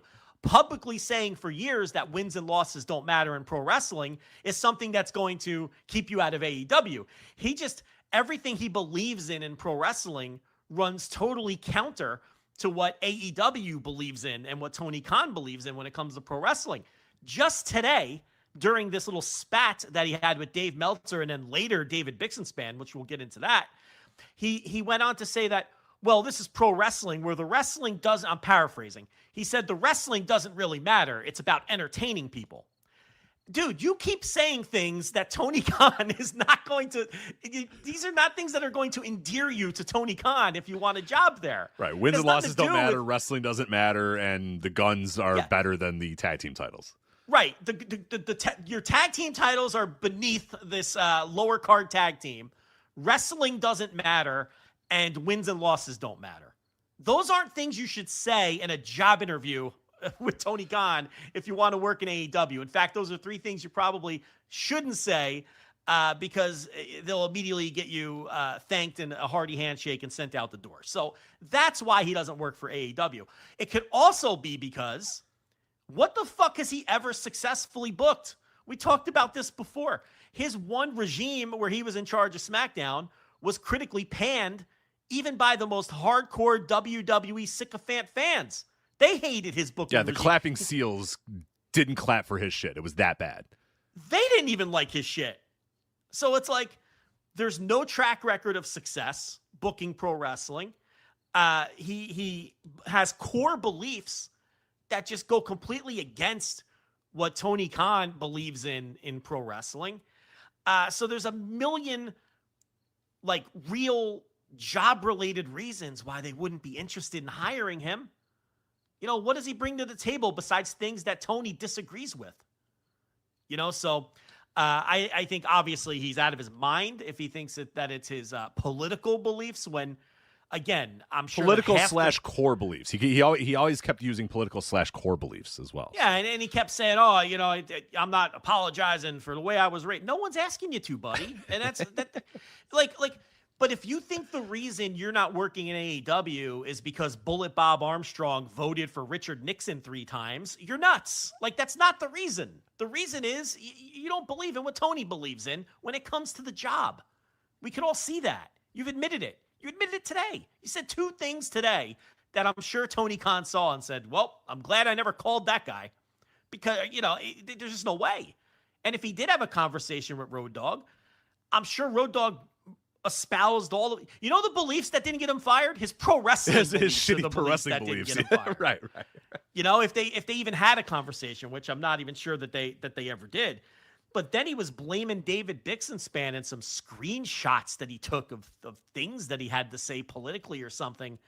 And Bix was confused by this, and he even said something to the effect of, number one, I don't know what you're talking about. Number 2, I have publicly said that TNA should give you a chance. So I don't know why you think I'm trying to like cock block you from getting a job. Find that one Bix tweet where he's like, dude, it was like, I've advocated for you getting a job. In fact, yeah. Like, I think TNA should give you a chance because of the experience you have, which again, I disagree with Bix, but who cares? I'm sure he doesn't care. I think Bixenspan's point is basically just that, like, he's never had his own, you know, freedom. He's been in the WWE confines. So it'd be interesting to see, you know, what he could do outside of that. But yeah, let me see if I can get the exact result here. Okay. What are you talking about? This is from David Bixenspan. What are you talking about? I had no idea you were talking to AEW, and I defended you against people who were criticizing TNA for talking to you as someone too ingrained in WWE because I felt you deserved a chance to show what you could do creatively outside of the WWE system. So Brian James replied, my bad, David. I guess there's another David B out there doing this. Yeah, just being passive aggressive and shitty. But I could see Bix's angle on that. All right, maybe if he's not under the thumb of the real booker and he has some power, maybe the guy should have a chance to show that he has some good ideas. My counter argument to that would be he tells us what his ideas are all the time, and they're bad. He's just going to bring that WWE mindset. And the last thing TNA needs is person number 475 that has the WWE mindset of entertainment above all, wins and losses don't matter. Let's just be goofy. Tag worst team possible titles. Hire that you could have put in that room. Are you kidding me? That's what TNA to me needs to get away from. Although I see Bix's angle. All right, maybe the guy deserves a shot where he's the boss. Right, I get that. I do. But like you said, is there anything in Road Dogg's, you know, booking history that makes you think he's going to come to the table with, okay, guys, here's how we're going to dramatically, you know, look and feel and be different than WWE? No, of course, he's going to go in there and say, you got to do sports entertainment. That's what you know draws the casuals. Or the casual fans don't like wrestling; they like stories. You know, so we got to have more stories. And it's like, okay, he's going to have that ingrained attitude and everything, and it's going to be bad. But I asked Bix. I said, do you have any idea what the fuck this guy's talking about with screenshots and whatnot? Because he didn't really produce anything or say what it was. And Bix had no clue. He's like, I think he's talking about maybe something from 2022. But I don't know what that would have to do with preventing him from getting a job in 2026. So Bix himself doesn't even know what he's referring to. Right. I saw some people dig up there's some story about like Demi Lovato and some radio host that like quit because he didn't want to talk about her. I forget exactly what it was or whatever. I think it's ancient. So it's nothing recent. And then like BG James in the comments like, good for him. You should stand up to this or whatever. Because I think I forget. I think there was a point where Demi Lovato was going by they or whatever. So maybe this radio host was like, I'm not going to do that. She's a her, or something like that. So they got rid of him or something like that. So I think that's what happened. And then, David Bixenspan just basically quote tweeted that and was like, And so I guess that's that's an ancient history, dude. What are you talking about? Does he think that Bix sent that to Tony Khan when Road Dogg got fired from WWE? I mean, it's kind of a Now listen, I could see Road Dogg being annoyed that Bix did that 4 years ago and remembering that Bix did it. I can understand. Yes, yeah, that. and then conflating those two things. I'm mad that he did this, and also that's why. Or he's just trying to have make up in his head a cop out of why. He's probably. I don't understand why he would conflate because if that was 4 years ago, what's that have to do with Tony Khan not hiring him today? I think he was just going for attention on this, and then people were like, "Wait, what do you mean AEW didn't hire you because your political beliefs?" And then he had to say something, and he remembered. It's a pretty specific pull, though. Yeah. You know what I mean? He might not be the smartest person. I'm starting to wonder if maybe Brian James is not the smartest anyway, look, fella. Look, here's the point. The reason this man is not working for AEW has nothing to do with David Bixenspan, number one. Yeah, or a Demi Lovato Lovato, who his dad voted for and how his dad raised him, how he votes, how he's raised, what his beliefs are. It has nothing to do with that. It has 100% to do with Tony Khan knows what this guy's wrestling sensibilities are, and he knows they stink. And even if you don't think they stink, even if you like a Road Dogg's brand of fucking pro wrestling, it doesn't fit what AEW does. And that's really the only important thing here. It doesn't fit. It's a horrible fit. That's why it doesn't work there. And where I do agree with Bix, he would be a better fit for TNA because TNA is constantly chasing that fucking. They want to be W. They want to present. I mean, that's what they do. So, and I don't know. Apparently, they must not be interested either because this guy's on Twitter all day moaning about how he's unemployed, and I don't know. So, yeah, I thought he was a shoo-in to go there, and he didn't. I did end too. up there. So especially when Dreamer, it almost felt like the timing wasn't coincidental. Yeah. Oh, yeah. That they let Dreamer go so that Road Dogg could just slide right in, and I think that was even slightly reported. I think at one point Dave Meltzer even was like, "Yeah, that's where he's." Everybody kind of thinks that that's where he's going to go, and I know that during that brief period a couple years ago when he was gone from WWE, I went to a TNA show. I was at Bound for Glory or whatever, and he was there. He was there with a headset on. I don't think he was actually employed at that time. I think he was just kind of sitting in or maybe consulting or doing whatever. But he walked by several times with a headset on, and he had a format sheet in his hand or whatever. So he's obviously. It wasn't just there as a fan. He wasn't just there as like a guy, visiting. Right. Like he had a freaking headset on and carrying a format sheet, so he was doing something. So they knew about him, and he was kind of in that mix. But yeah, for whatever reason, he's not there. So, well, he isn't going to be in He isn't going to be in AEW. That's no, for sure. It's also and here's the thing too that most. And you can go through the history of AEW, and we've talked about this since day one of AEW being created, day one of AEW being announced.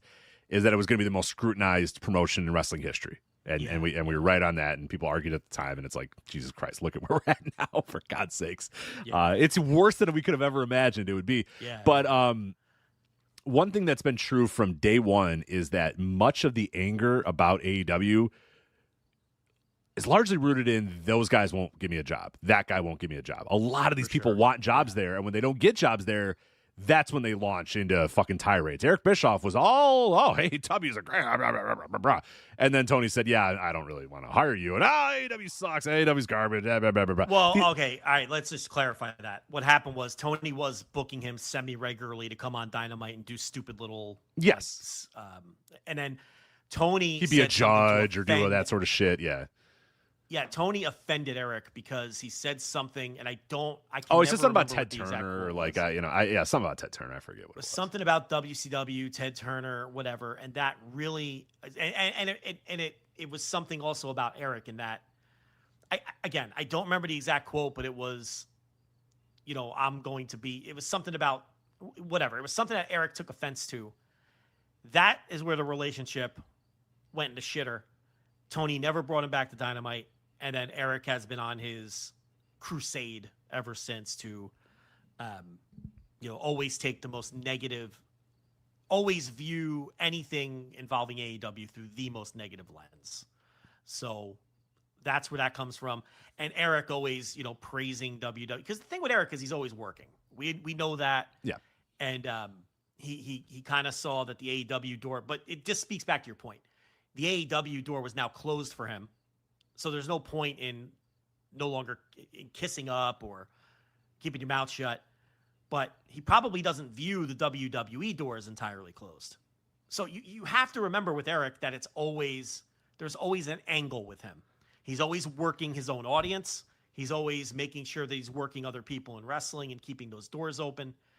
And then it became, over the years, not just with Eric, but with many others, very advantageous to lean into the anti-AEW and pro-WWE sensibilities as WWE got hot.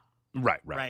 And that became a nice pathway to gaining an audience and holding an audience and the overused term that we're all sick of, grifting, which sometimes gets misapplied, but in this case is applied perfectly. That's Absolutely. Exactly what a grift is, when you're being dishonest just for the purposes of personal gain. Yeah, So, and in most cases, it's like once that door to AEW closed, and I think for a lot of those people in wrestling, it's a very unique thing that AEW, this promotion, came out of nowhere, was created by a guy who wasn't in the business forever, and he wasn't, despite the term that gets thrown around a lot, he's not a money mark at all. That term gets thrown around, and he's the absolute opposite of what a fucking money mark is. You need to look up what the fucking term is, because a lot of the old WWF guys all got jobs with WCW when Hogan went. When Hogan came over, all those guys and all of his friends all got jobs, because he brought them all over and gave them big giant contracts or whatever.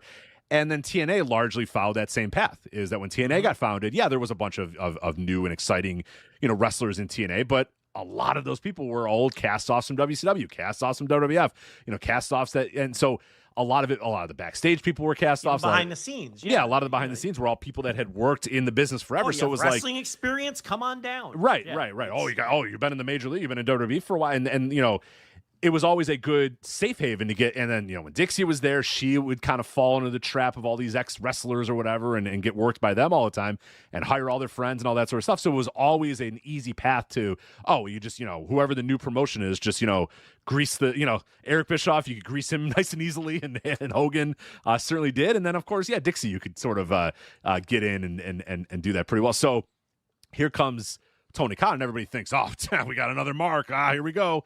And basically, Tony rejected almost every single one of them, and then that immediately sets everybody off even more to know that, okay, this door's closed. This guy's not going to hire me. Yeah, this guy's an idiot. He's a money mark. Yeah, he doesn't know the business. And we're still doing that, even though it's not. We're quickly approaching this company being around for a decade, and it's still like, this guy doesn't know the first thing about the wrestling business. It's like booking a successful wrestling company for 8 years. Shut the fuck up. Right. What are you talking about? It's so weird. like this is the perfect. This is like scoreboard. Yeah. What do you mean he doesn't know how to do it? Like, what are we doing? Doesn't understand the business. He didn't come up in the business. Well, he seems to be doing okay. But how's Smoky you're Mountain right. doing, brother? Where's Smoky Mountain working this weekend, brother? How's Matt Rats doing? Where can I watch Matt Rats? What channel's Matt Rats on? Right? Like, no, I know. This guy doesn't know the first thing about the wrestling business. Okay, well, his show's on pay-per-view and on national TV. Where's your show? How's your territory doing? It's there is a lot of that, and I do think maybe Road Dogg does believe has something to do with his political beliefs that, I'll be honest, I wasn't even aware of until today. I just assume. I kind of know. Sure, but I kind of know what they probably are. But I don't think that's like. Yeah, but it's not like a blatant. It's like you don't think of Road Dogg and you're like, oh, Road Dogg. Oh yeah, like it's not a guy who's all. It's not fucking. Drake Younger out there. You know what I mean? Like it's very. There's. I don't know what Road Dogg thinks about anything. I have no clue. No, look. He grew up in the South and was in the military. You could probably ascertain or think logically. Probably not a card-carrying DSA member, is what you're saying.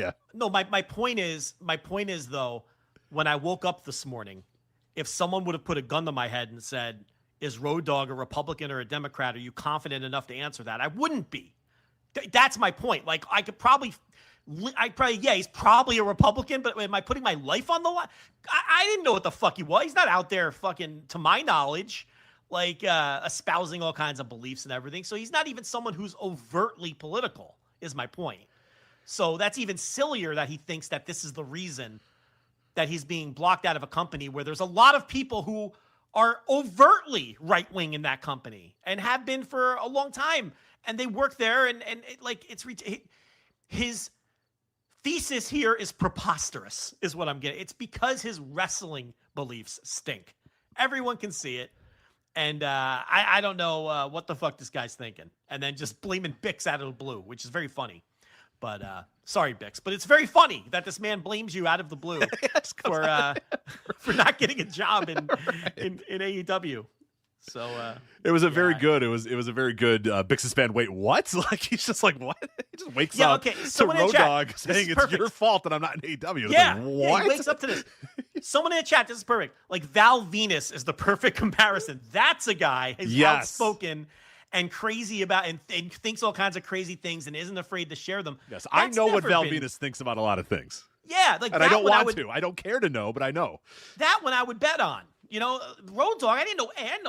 wasn't confident about what he believed about anything.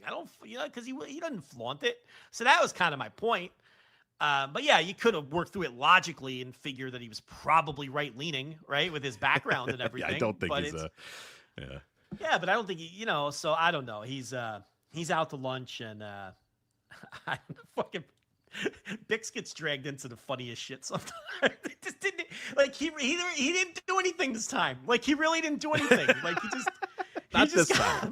just got brought up. Yeah, that didn't sound good. But he just got brought up by this guy randomly for some shit from 2021 that obviously D.O. Double G has been holding on to for half a decade. Stupid business. Stupidest business. God damn it. It's so stupid. All right.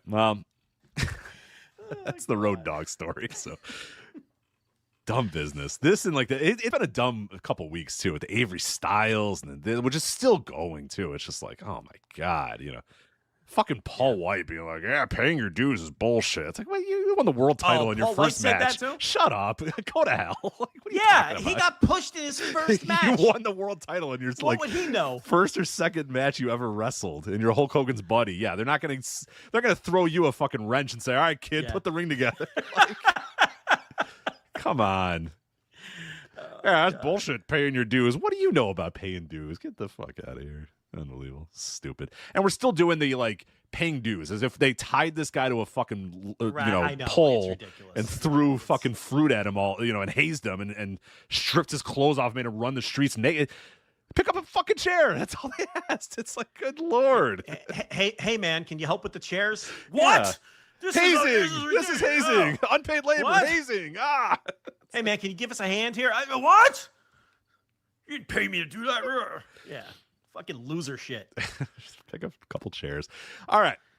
Let's get to the G1 here. Let's talk about the G1 finals. We had the final two nights here, night 18 and night 19. How did you want to do this? Do you want to talk about the two semifinals and then the final? Do you just want to go right to the final? What do you want to do as far as this? It feels kind of anticlimactic to talk about the semifinals, but I suppose we probably should before we talk about the final. We usually end up kind of blowing off the semifinals. Right, because you just want to talk about the final. I mean, I could give some big picture, and then we can go through the cards. Okay. If you want. If you want. Let's do that. I don't want to do the rest of the shows were kind of nothing. I don't know if you had. I don't know. They did some. I have notes, so we're doing it. If I'm taking notes, I don't know if the matches were much to write home about. But listen, I have notes, and if I'm taking the time to take notes, I'm talking about the fucking matches. Let's go for it then. So, all right. So, big picture thoughts on the G1 as a whole, and obviously. Ryohei Oiwa, the winner, he beat Uemura in the final. We already kind of talked about how with the semifinal, they finally did what we've been begging them to do, right? We had four of kind of this newer generation. One of them's the current champion and one was an ex-champion, but still, and we talked about that last week and how this was a positive forward step. And then I think they put the correct two people in the final. You don't want to put the champion in the final. And Callum Newman doesn't really need this kind of rub at this point. I think these two guys needed it more than him because they've already kind of elevated him to a world champion position. He held the belt already. Yeah. He's been established in a way that those two are not yet. And he's the leader of a unit and everything. You know what I mean? So they needed it more than him.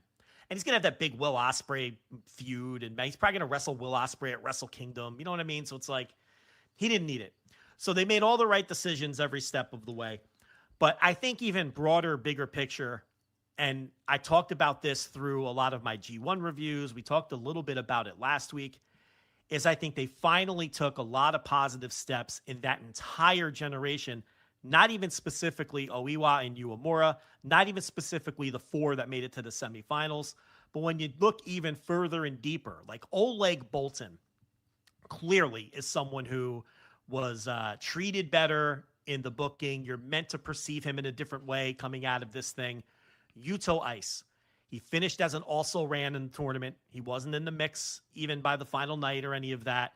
But I thought they deliberately booked him in a certain way where it was like, all right, he's this gutsy underdog, and the only way to beat him is to literally knock him out, right? So they're kind of like, they were doing things with people like Yuto Ice and Oleg Boltin that in past years they weren't doing with the 4 guys who were in the semifinal here. Do you know what I mean? So it's like they actually did some building blocks, even with the people who didn't make it to the semifinals, who were overtly getting pushed, like Oiwa, obviously, Uemura.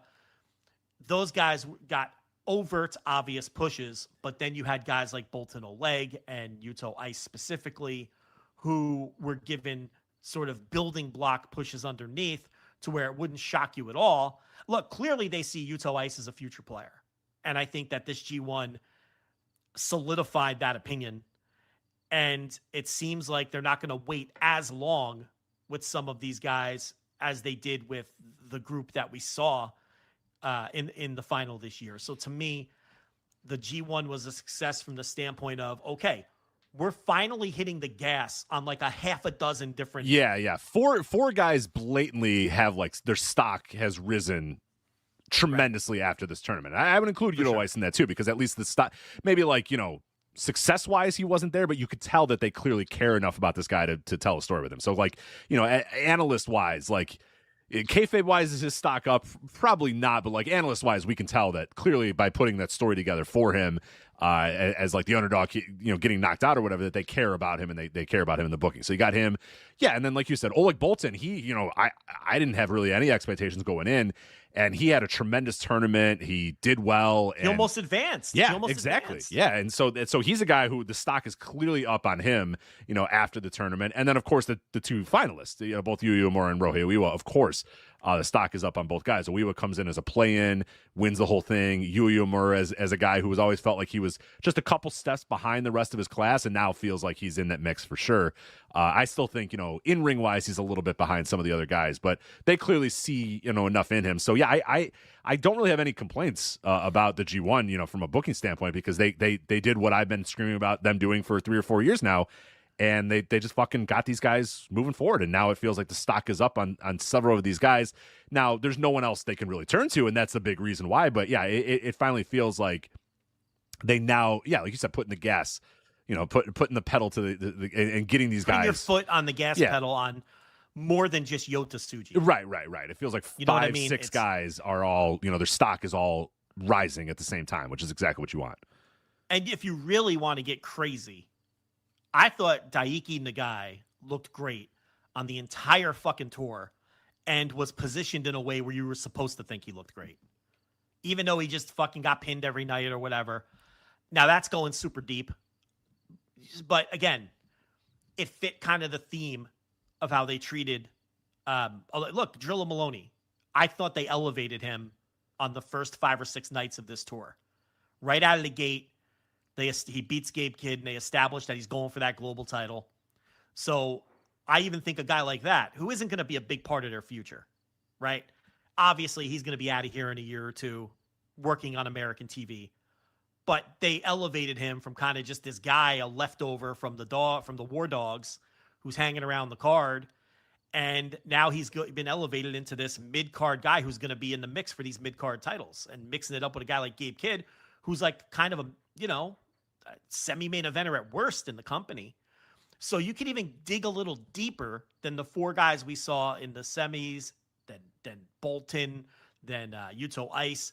There was even some deep down card stuff where I think this tour successfully elevated some dudes from whatever level they were at to whatever new level is right above that level, if that makes sense. Yes, no, for sure. And I think it was important to kind of set aside your Zack Sabre Jr.'s and your Hiroki Gotos and your Shingos in order for them to be able to do that. Because by the end of the tour, those guys were out.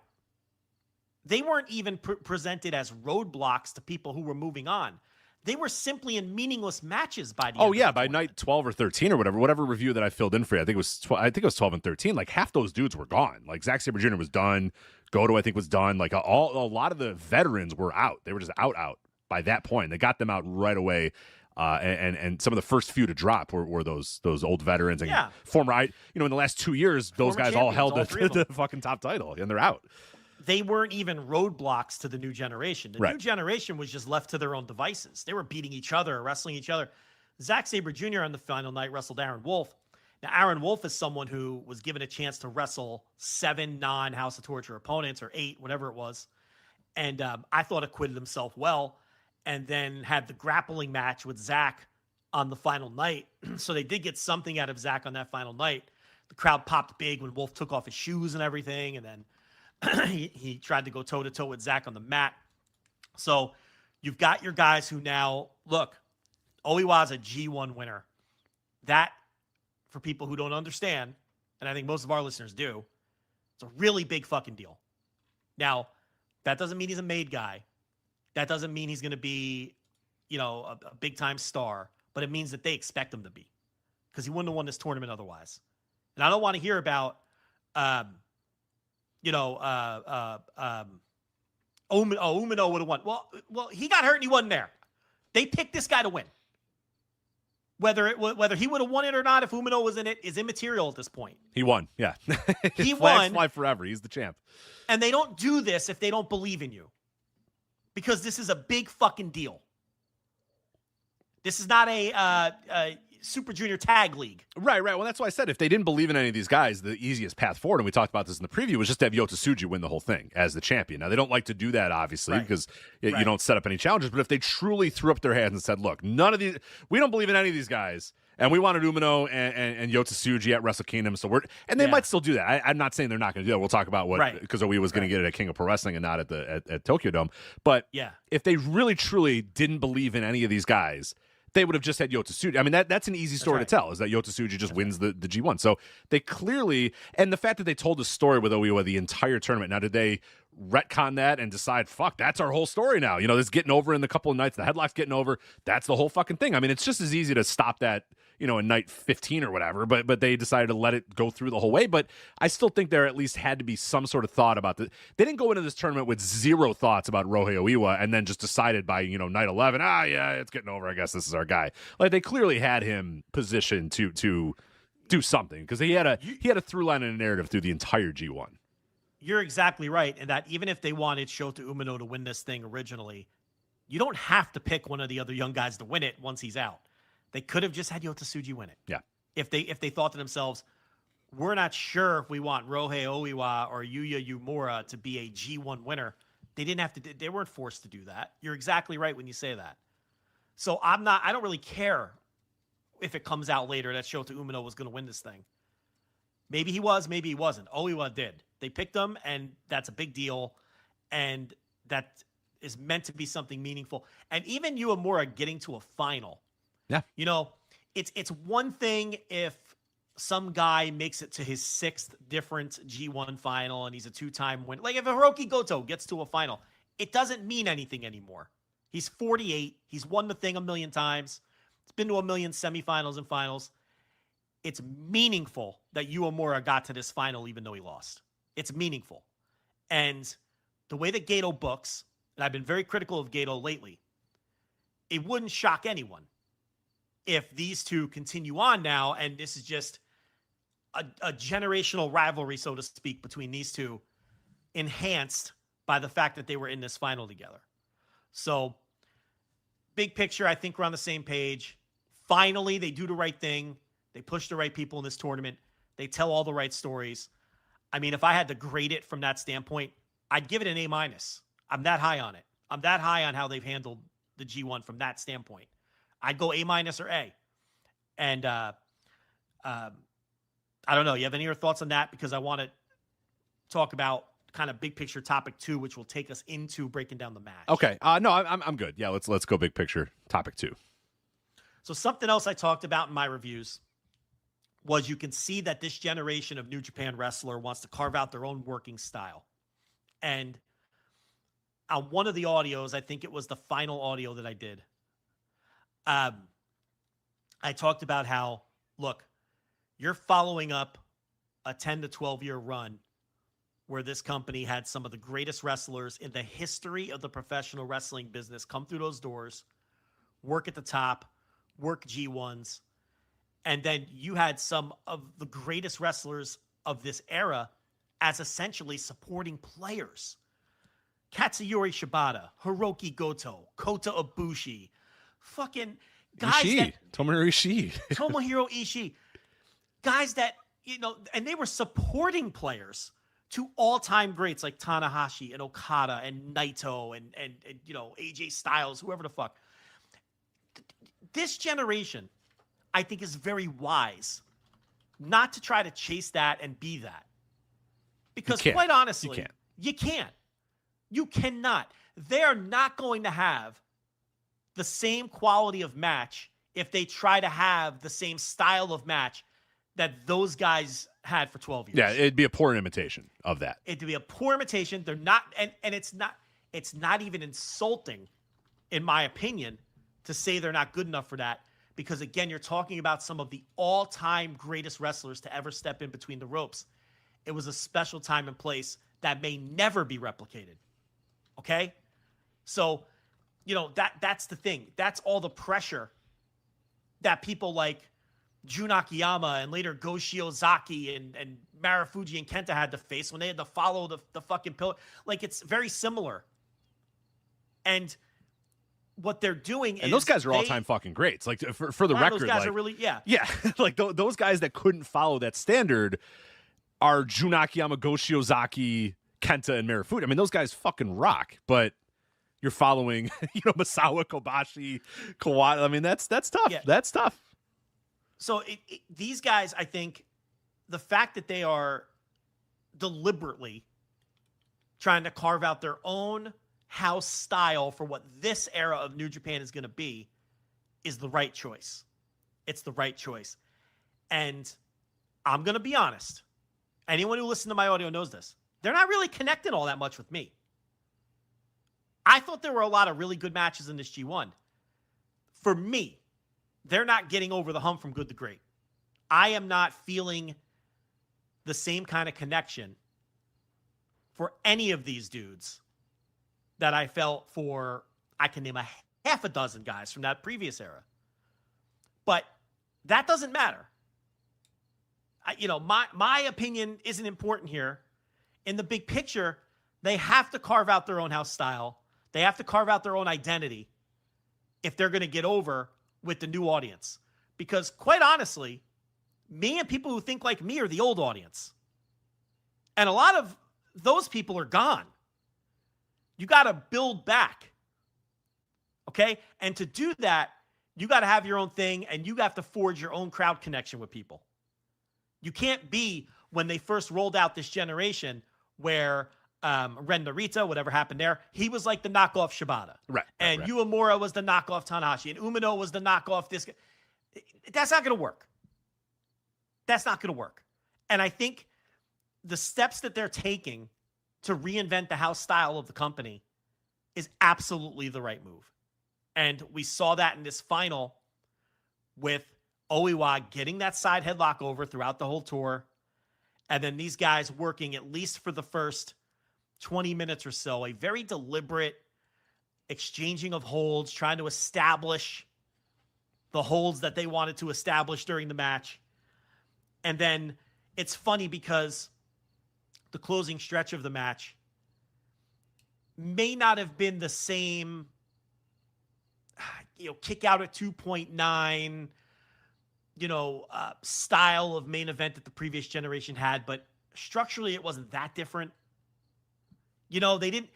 This wasn't 1970s All Japan like a lot of people are framing it. I don't think it was that. They still had their hot closing stretch. They just did it in a different way. This wasn't the Destroyer trying to work. That's not what this was. And a lot of people are framing it that way, and I disagree. But I do think it's smart that they're trying to forge their own path here. So that's kind of like my other big picture point that you're seeing. The only matches in this G1 that resembled what we would think of as a hot G1 match from the previous era were by the guys from that era. Goto, Shingo. They were the ones having those matches. And Takeshita, to be fair. Because Takeshita works that style. Yeah, he does. Yeah. He's that style. It was those three guys. Whenever those three guys were in there with each other or with opponents who can hack it and do that kind of match, they had that kind of match. And if you go back and listen to my audio, I was praising the fuck out of those matches. And they were often my favorite matches of the night because that's the style that, connects with me. And then I was a little bit lower on some of these other, I have no doubt I'm a little lower on this final than probably a lot of people are. I'm looking at Cage Match now, 9.63. I mean, not a fucking chance, brother. I mean, not a chance for me. And I'm going to turn the floor over to you because I've been talking forever. But yeah, a good match, and they're doing exactly what they should be doing. Rich Craich, what did you think of all this? I adored the match. I fucking loved it. So I'm much higher on it than I'm sure you are. I'm with the Cage Match people. I slapped the 5 stars on it right away with no 5. Oh God, yes. I would go 4.25. All right, 4.25. Which means I fucking hated it. Right. Why did you dislike this match so much? But listen, 5-star match. The floor is yours. Yeah, brother. I thought it was phenomenal. I thought that it was a great job of building up a full tournament story that they had with Ryohei Oiwa and that fucking headlock. And Uemura and his armbar, and I just thought they did a great job through the entire tournament of telling the story that these guys, these are their moves. These are their moves that they're going to lock in, and they have mastered it, and they know it, and they can do it better than anybody else. And yeah, they're simple moves, but I'm going to keep on doing it, and I'm going to do it better, and I'm not going to give it up. I'm not going to let it go. I'm going to make sure that I'm going to win this move. Like we talked about a couple weeks ago, this move, this side headlock, I'll use Oiwa's side headlock. I don't give a fuck if it's a side headlock. I'm going to make this fucking side headlock the toughest side headlock you've ever been in. And that's going to be my game plan from the fucking opening bell to the closing bell. I'm going to get you in the side headlock, and it's going to win. And I'm going to win this match because of that.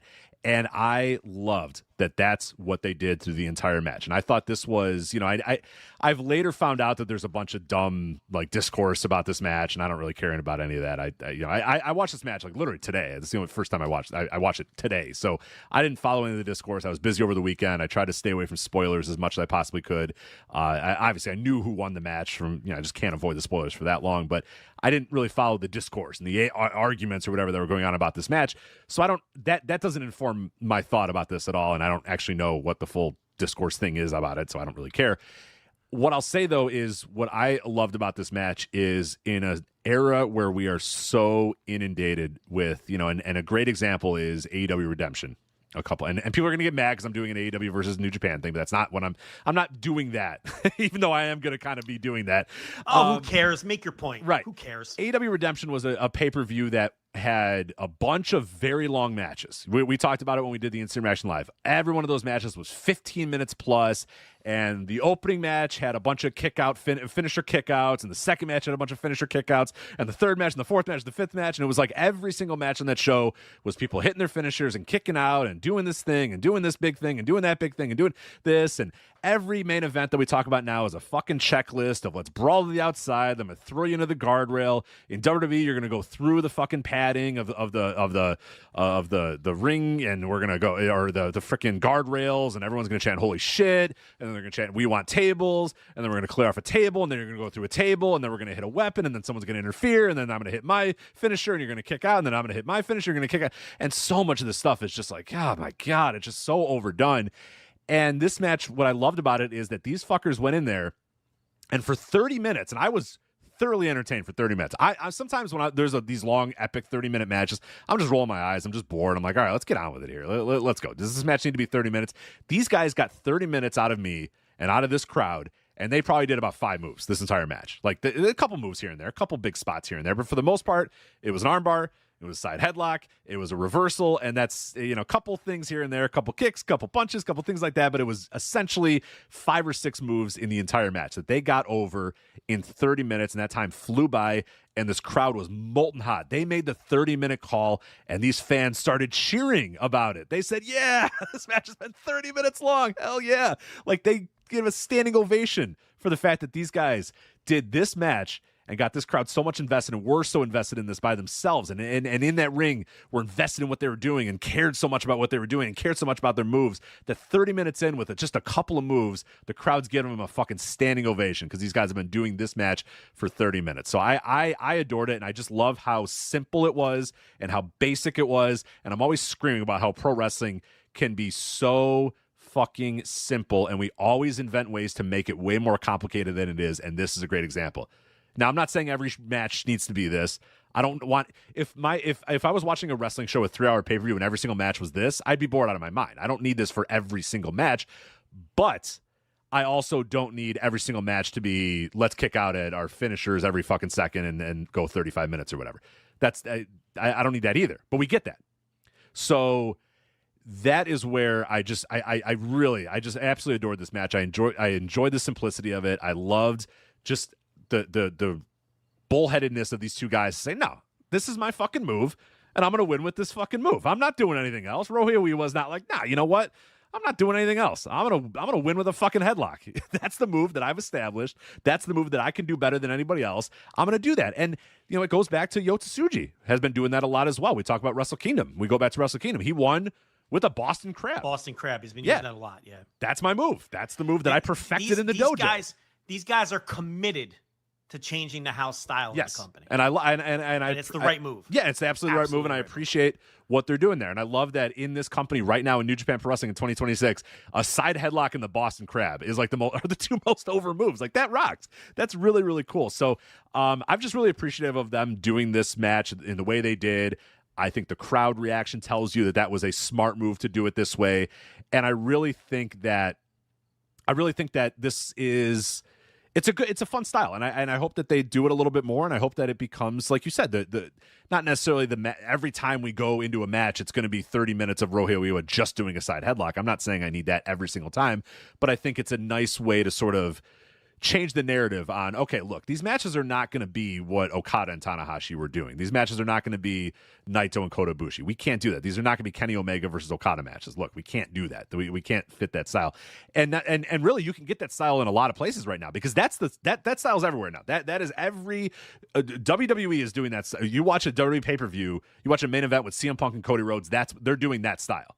The match starts and they're hitting their fucking finishers and kicking out at 2 and all that sort of stuff. Like that just constant, big bomb kick out style is being copied everywhere, all across the world right now. So it behooves them to be a little different and try something a little different and try to do, a unique approach. So I adored the match. I absolutely loved it. And I just like so much that they were committed to doing that and didn't break off of it all and didn't feel tempted to say, oh, gee, it is the G1. We should probably. No, they got in that ring and both guys were steadfast in, this is my approach to win this wrestling match. This is my best path to winning this wrestling match. This is what I'm going to do. And I think that simplicity, I want more of that in pro wrestling. I don't want all of it. I don't want all pro wrestling to be this, but I think more of this in pro wrestling is good. And I think we're reaching a point. We've kind of reached the nadir, I think, in the every match needs to be 20 minutes of people doing big bombs and kicking out, and every main event has to have a table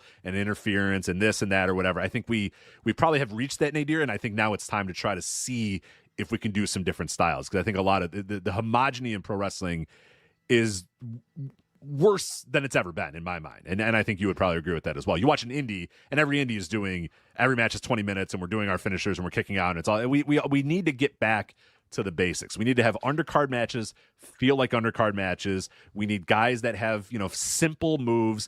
It doesn't have to be some fucking twisty no, just what's a solid move that you have that is your move. That is your move. That is what you, and you can make any move your move as long as you make it your move, right? Like as long as you establish that move matters and that move is that you are the best at that move and that you are going to work the early part of the match with the idea that my move is going to be the one that beats it. It doesn't always have to be a flippy do. It doesn't have to be a jumping cutter. It doesn't have to be, you don't have to do a 450 or whatever. It can be a headlock.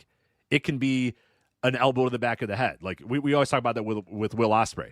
He has the best move in wrestling, the hidden blade. But then he picks him up and he does the fucking flippy do. Don't do the flippy do. Just do the fucking hidden blade, brother. That's the best move in wrestling. And you don't use it enough as your finisher. You know, Ryohei Oiwa is got a side headlock over. Yota Tsuji's gotten a Boston Crab over. It can be done.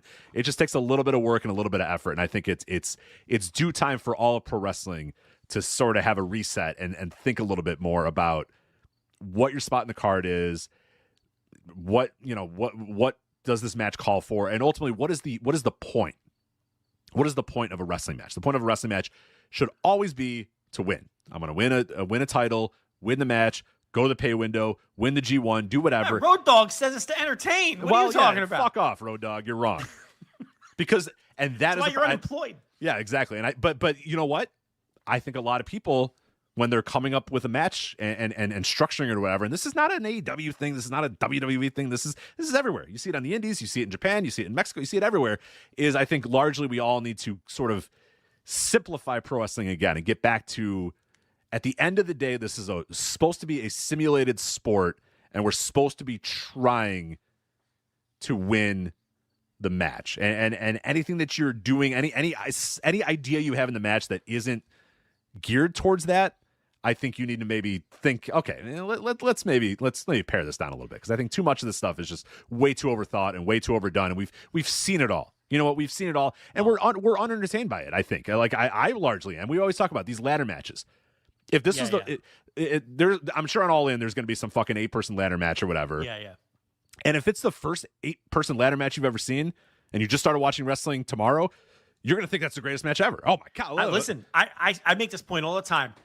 You can take almost any AEW pay-per-view match, and it would be the best match that in the history of wrestling if it happened in 1987. Absolutely. 100%. But yet, but on the together, AEW pay-per-view, we see 6 of them that you're just dumb. I think what you're saying, and it's something that we've been saying when we review the AEW pay-per-views, it's not that we don't want that. I don't mind an excessive pro wrestling match, but the problem is when you have 7 of them on one show. Yeah. We need more variety on each show is what we need. We need prelim matches to be prelim matches. We need mid-card matches to be mid-card matches. And then you know what's going to happen? When you have that over-excessive main event where they kick out too much, it won't be perceived as they're kicking out too much, because you wouldn't have seen 5 other matches just like that over the same 5-hour fucking pay-per-view you just sat through. And it'll stand out even more. And it'll be even better. Because in the opener, they went 8 minutes instead of 18. And I think that's what you're saying. I mean, we need more variety on these cards. And we need different styles on these cards. And listen, and again, these New Japan guys, this is their time. And they understand that. And they have collectively gotten together and decided we have to shape our time in our image. And we have to do things our way. And one thing I like too, you keep bringing up that, Uemura has his side headlock, Tsuji has his Boston Crab. But here's the thing, and this is something good that can be borrowed and learned from AEW. They also have, Uemura has that, the move he won with in the semi over Tsuji, that bridging death bomb. Yes, yeah. Where he's got there's a gimmick name for it. I forget what it is, but I know what you're talking about. Tsuji has the Fire Blaster now. Okay, he's elevated up from the Gene Blaster. That never beats anybody anymore. He has the Fire Blaster, right? He hit like 7 Gene Blasters. For the record, like in that semifinal, he hit like 7 of them. That move is dead. I hate that move now. That move's dead because the Fire Blaster is like the same thing, but a little more violent. So that's his new. But my point here is they don't have to just rely. You should have more than one move that the crowd buys as the finish. And that's something I've been screaming about for a long time too, particularly when it comes to New Japan. And it seems like this generation kind of gets that, right? People used to say, well, a lot of the All Japan wrestlers, they'd have a super finisher that they would do like once every 3 years when they really had to pull something out of, the Burning Hammer is the perfect example. But it's like, that's one way to do it. But another way to do it is just to know you have all these things in the holster and to know that when the fans see them, they take it as a serious threat that this could be where the match ends. And I think that these guys like Tsuji has established that with both the Boston Crab and now this Fire Blaster. Before that, the Gene Blast, now the Fire Blaster. And I think that that's something that hopefully this whole generation of guys is going to focus on too, where it's like, all right, it doesn't have to be a Rainmaker. It doesn't have to be a High Fly Flow. It doesn't have to be a Destino, to which is the only thing that everyone knows that's what's going to end the match, right? We could have more moves in our bag that the fans buy as something that could end the match, and that could set this generation apart too. Yeah, and I think it's important too that the fact that they did this in a G1 final, and they didn't feel tempted to say, it's a fucking G1 final, we got to do this. And I think that variety up and down the card, I totally agree with that, and that's something we've been talking about for a long time. But also, I think main events need some variety too. I think we've now established that, a main event, it can only be this one thing, and it's only has to be this 1,000 kickouts and this big 45-minute match or whatever. And I don't think it necessarily needs to either. I think that these guys prove that you can go out there and it could be a simple ass match. It was still 30 minutes. It was still long. It was long. It was like the longest G1 of all time, or maybe second longest or whatever. 35 minutes or something. Yeah, it wasn't short, but I think this also showed that you can do a different style in a main event. That the temptation in pro wrestling to always have the main events be this big, long, voluminous, big. I mean, sometimes just somebody can just hit a move and pin a person. I mean, that's we've kind of got to retrain the audience. Yeah, and I don't know how you do that, but I think matches like this are the step to do it. You just do it. Here's how you do it. You just do it. Right. You just have you have the balls to do it, like these guys had here. Just do it. You just have the wherewithal to do it. That's all. That's how you do it, and then you keep doing it. That's the key. Then you just keep doing it, and then that becomes what you do. So, look, if AEW came out at, let's leave Wembley out of it, whatever their fucking Full Gear, whatever the fuck, and did a bunch of 8-minute undercard matches, people would be shocked, initially, but then they did it on the next pay-per-view. Now that's what you do. It doesn't, this idea that it's like impossible. Wrestling fans are malleable and always have been. You just have to do it. You can condition them and teach them anything. Look how people took to this. It's not hard. Now you have to have people who are talented, but all these major league companies have people that are talented. The AEW roster could do whatever they want. They're great. They're all great. So it's that was kind of like, we'll see. Now look, there'll probably be some duds along the way in New Japan. They'll get experimental. They'll try some things. Some shit will work. Some shit won't. But it's the pragmatic thing to do to fully put to bed. Look, none of those guys even are here anymore. That prior. They all work somewhere else or they're fucking retired. Including one that retired on these shows. It's over, man. So get together and be your own generation. And then see what happens. Maybe this will be a generation where, the company's not doing poorly, right? You can't say they're doing poorly. But maybe this will be a generation where they tread water and they just do okay. And then maybe, the next major star in New Japan is a 15-year-old somewhere or a 12-year-old. And, maybe the generation after this one is the one that, oh my God, we have another golden era. We have another boom. I don't know. I'm not confident that any of these guys have the necessary charisma to be difference-making megastars like someone like Okada was. I'm not confident in that. But this is the best way to find out. So I think that they have the right idea and they're doing the right thing. Do you want to go over these cards now? Yeah. Let's do that pretty quickly. Yeah, we'll run through these quick because there were some angles and stuff. And I think it's worth talking about this stuff. And a lot of times because we've been so down on New Japan, they kind of get the blow-by treatment, and it can't hurt to give them a dedicated segment here. We'll really dig into things. All right, so Night one was the Tenzan retirement, which they sold all the tickets way in advance for this, right? Yeah, 7,777. So it beat the final night, but I thought it was going to. Not by a ton. I mean, the final night was 7,260 on Sumo Hall, but yeah, you had a feeling, and this thing was sold. I think pretty sold. Yeah, people want to see Tenzan retire. You can only get 7,700 people in there now. Isn't that a little weird, that number to you? Yeah. That's a sellout? I don't know. Anyway, I'm not going to deny. They did good business. It's not the show to do that. All right, so the opener, I thought the reason I'm going to bring up the opener, which looks like just a nondescript match where you had the United Empire over Goto, Yoshihashi, and then the two young lions, is I thought that it was very obvious there was a different energy in the building for the Tenzan thing. And it was obvious from the jump, even in this stupid little match that nobody cares about, that they were feeding off of the energy in the building. And as someone who suffered through, I shouldn't say suffered through, but watched a lot of the dopey prelims on the G1 tour until I hand waved them around night 9 or whatever, they didn't have the kind of energy that this had. And I knew that the whole night was going to have that kind of energy just based on this opener. And they gave Francesco Akira the fall.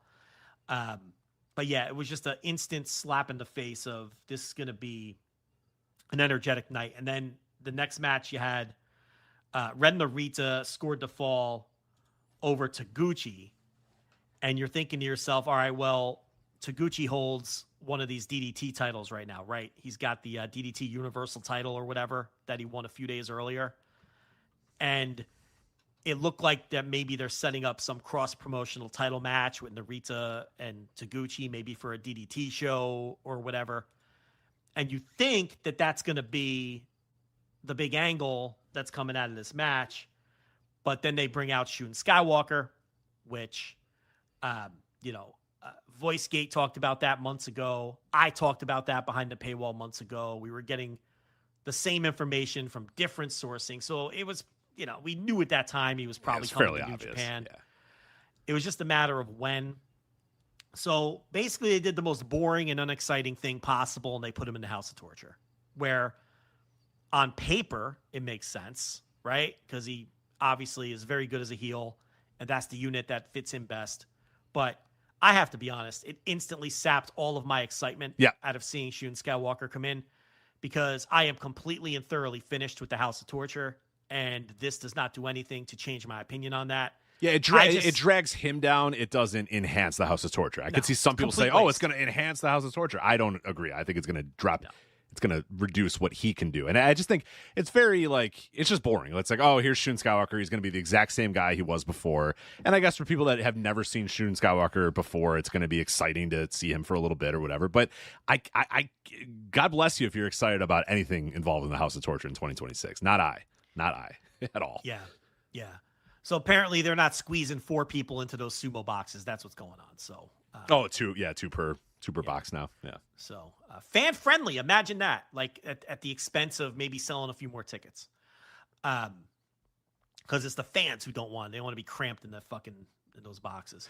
Anyway, I think that look, it's gonna be the same old shit just with Shun Skywalker. It's going to be the same House of Torture thing, but now it's going to go in the background while Dick Togo has got the garrote wire. God damn it. Oh, come on.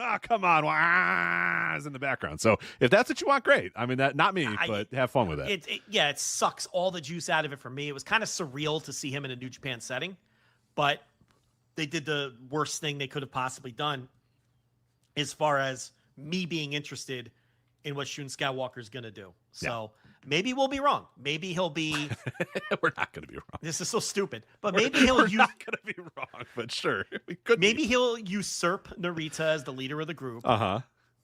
And the style of what they do will change. Yeah. And or maybe he won't be in House of Torture for long. New Japan. Gato loves to do. Bring a guy in one unit and then have them either turn on him or he turns on them like a month later. He's done that fairly often. So I don't know. I'm just trying to present counter arguments. Yeah, no, I think him usurping Narita is probably going to be a thing, but I'm not confident that he's got way more charisma. Yeah, but I'm also not confident that's going to make the House of Torture good. Right. Because the whole the whole tenor of the company of House of Torture still fucking sucks. And you got to remember for that 6 years now, or whatever. You got to remember too that the only reason Narita is at top of the unit is because the other guy left. Right. You know what I mean? It's like they don't. If Evil didn't leave, he'd still be there. Right. He'd still be the leader of House of Torture. They don't have any they just shrugged their shoulders and looked around and said, "Well, it can't be the guy with the wrench or Nobu Kanemaru." So Kanu, you want this? Nah. It's gonna be Ren Narita. So, can you imagine? All right, you're the leader now, Kanemaru. Like, I don't really want to be. Yeah. So I mean, So anyway, Shun Skywalker finally makes his debut.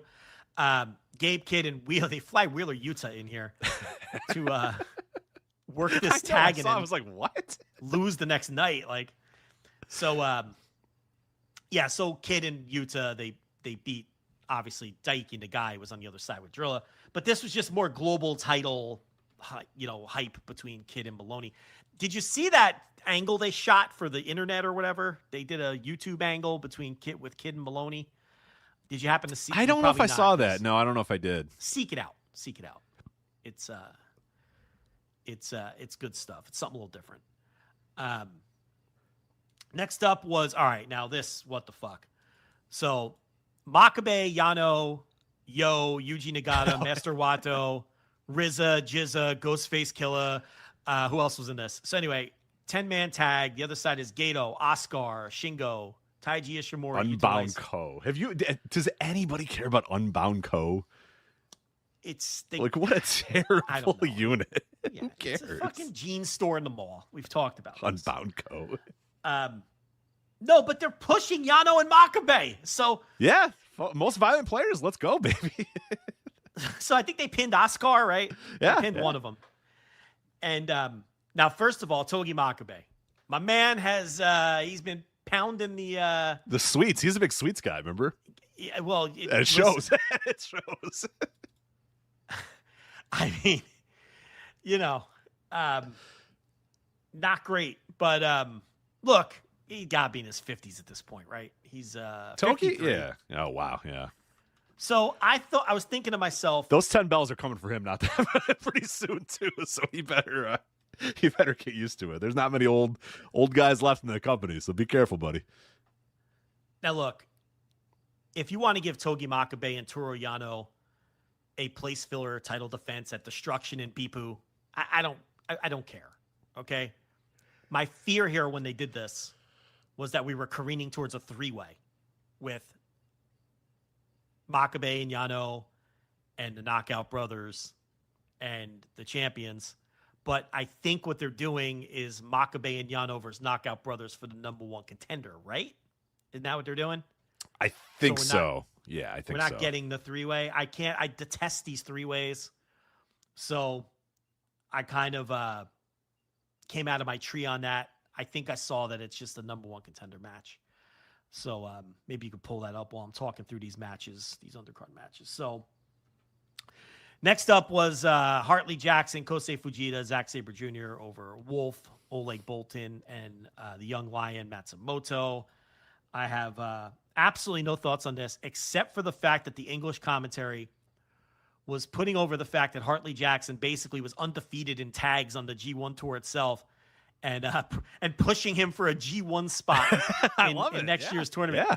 Now, listen, we all know that's preposterous and it's not going to happen. But I like that Stewart and Charlton, they had to talk about something during this. What else are you going to talk about during this match? This perfunctory match to get everybody on the show, yeah. So he took something that made sense in storyline, and Walker, he went undefeated in the tag match, and Walker's like, oh, he was very impressive. You'd have to think that next year they might put him in a G1. They might. They might. And as a fan, I'm thinking, you know what? I like this. Yeah, I like that's this good. If you care, I care, and these men cared enough to note that he has done that. So. And now I'm like, is Hartley Jackson going to be taking on Yoshihashi in a qualifier next year around this time? Maybe. Are we going to get that? Yeah, then we had our semifinals. Road to Destruction, by the way, night 8, #1 contendership, most violent players versus Knockout Brothers. And see, I don't have a problem with that. Yeah. Knockout Brothers are going to win that. I got my money on the most violent players, baby. Let's go. Look, I think if you're going to have guys like this hanging around the roster, you should do something with them sometimes. Yeah, of course. Yeah, sometimes you got to do something with a fucking Togi Makabe and a Yano. I like it. We haven't seen him do anything of relevance with Togi Makabe literally in years. It might be a decade, yeah. So what is the harm in having them have giving the Knockout Brothers a little mini roadblock here on their way back to climbing towards a title shot? I really don't mind this. At least it's something a little different, thinking outside the box, and we're not doing the three-way. I say that, but it could absolutely still turn into the three-way. Yeah, so I should probably... so then we had the two semifinals. Again, these always tend to get the blow-by treatment when we do this. I did not like Oiwa versus Callum Newman at all. I haven't liked Callum Newman. His whole G1 I thought stunk. So I was with you. I didn't enjoy this at all. Yeah, he didn't wrestle well. Like the final fucking 8. He started off well in the G1, and then the rest of his tournament was kind of just there. Every match was the same. I felt like every match I was watching with Callum Newman, I'd blink, and then they'd be fighting outside the ring, and chairs be scattered everywhere, and I'm just like, all right. Even in this one, the low blow, the inside cradle, I don't know. So I don't know. It didn't work for me. I like Uemura versus Tsuji a lot more. I did. I'm also Tsuji's got that fucking Gene Blaster. I mean, we can't have 7 Gene Blaster kickouts in a match, right? Like that's too much. Well, again, that move doesn't win anymore. It's the Fire Blaster that wins. So you have to treat the Gene Blast like it's a fucking punch in the face. It's just nothing. It's nothing. He doesn't win with it. He wins with the Fire Blaster, or he wins with the Boston Crab. The Gene Blast is dead. Yeah. It's not his finish anymore. So, you just got to adjust your brain. But the problem is he still positions it for like the near fall. It's like, right. It's the new it's a borrow from Kevin Kelly. Destino. You know what I mean? When he do that one. It's like, oh no, that's not the right Destino. He's got to actually like Naito would have the one where it's like, no, it's not quite the full Destino or whatever. So it doesn't quite count. And it's just like, all right, well. Yeah. I don't know. I big moves that are then treated like big moves, but they never win a match, or just kind of, I don't know. There's got to be a way to. Shingo's doing it too. Made in Japan has never beaten anyone. Last of the Dragon was like the real Made in Japan with the higher angle. Yes. But now that doesn't beat anyone either. No. Now he has the what's he called the new thing he does, the super fucking whatever. I can't remember the name of it, but he now has an elevated finisher that's above the fucking Last of the Dragon now. So you just have to look at the Gene Blast as a nothing. It's Sami Zayn's Blue Thunder Bomb. It's Matt Hardy's side effect. He's not ever going to win with it. It's there to get a pop on a near fall. And for some reason, people will still pop. Like Matt Hardy will do the side effect and people will pop for the kick out. Yeah. Like he's been doing this for 25 years. Why? When has he ever Who's standing won with up being like, this is the time. This is it.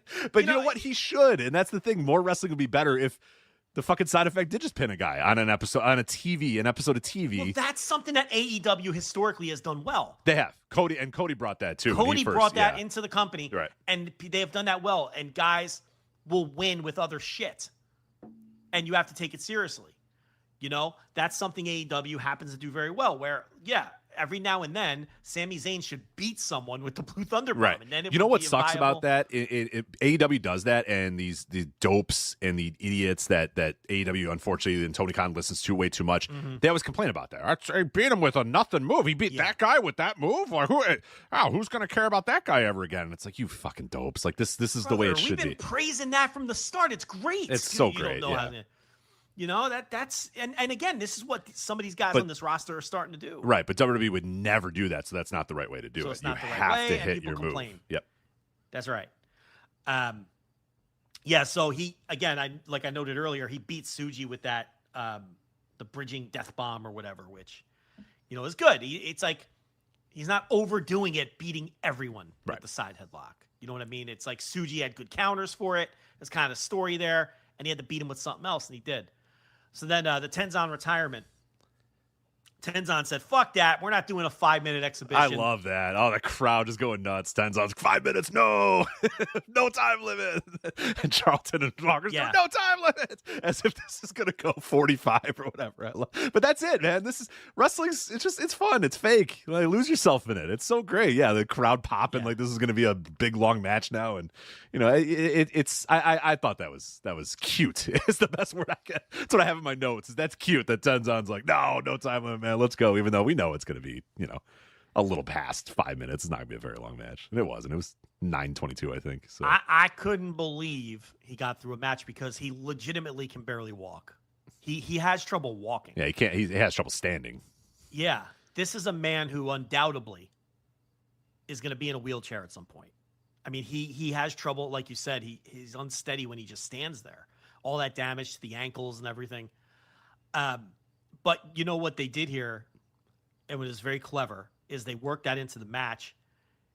The whole point of the last few minutes of this was him very badly wanting to go toe-to-toe with Kojima, but he just couldn't stay on his feet. He literally couldn't stand up. And Kojima's like, stand up. And Tenzan's like, all right. And then he'd fall. I can't do it. I can't stand. And Kojima's like, no, stand up and get your ass up. Like, I actually thought this was okay. I liked this match. It was good. Okay. I thought I was on an island because I saw a lot of people say it was horrible. And I was like, actually, this is the best way. Hell no. They worked within the limitations of, okay, one of the competitors can't stand. So what can we do to make the most out of one of the wrestlers not being able to stand? And we have a match where the guy can't stand and Kojima's like, no, you're not going down laying down.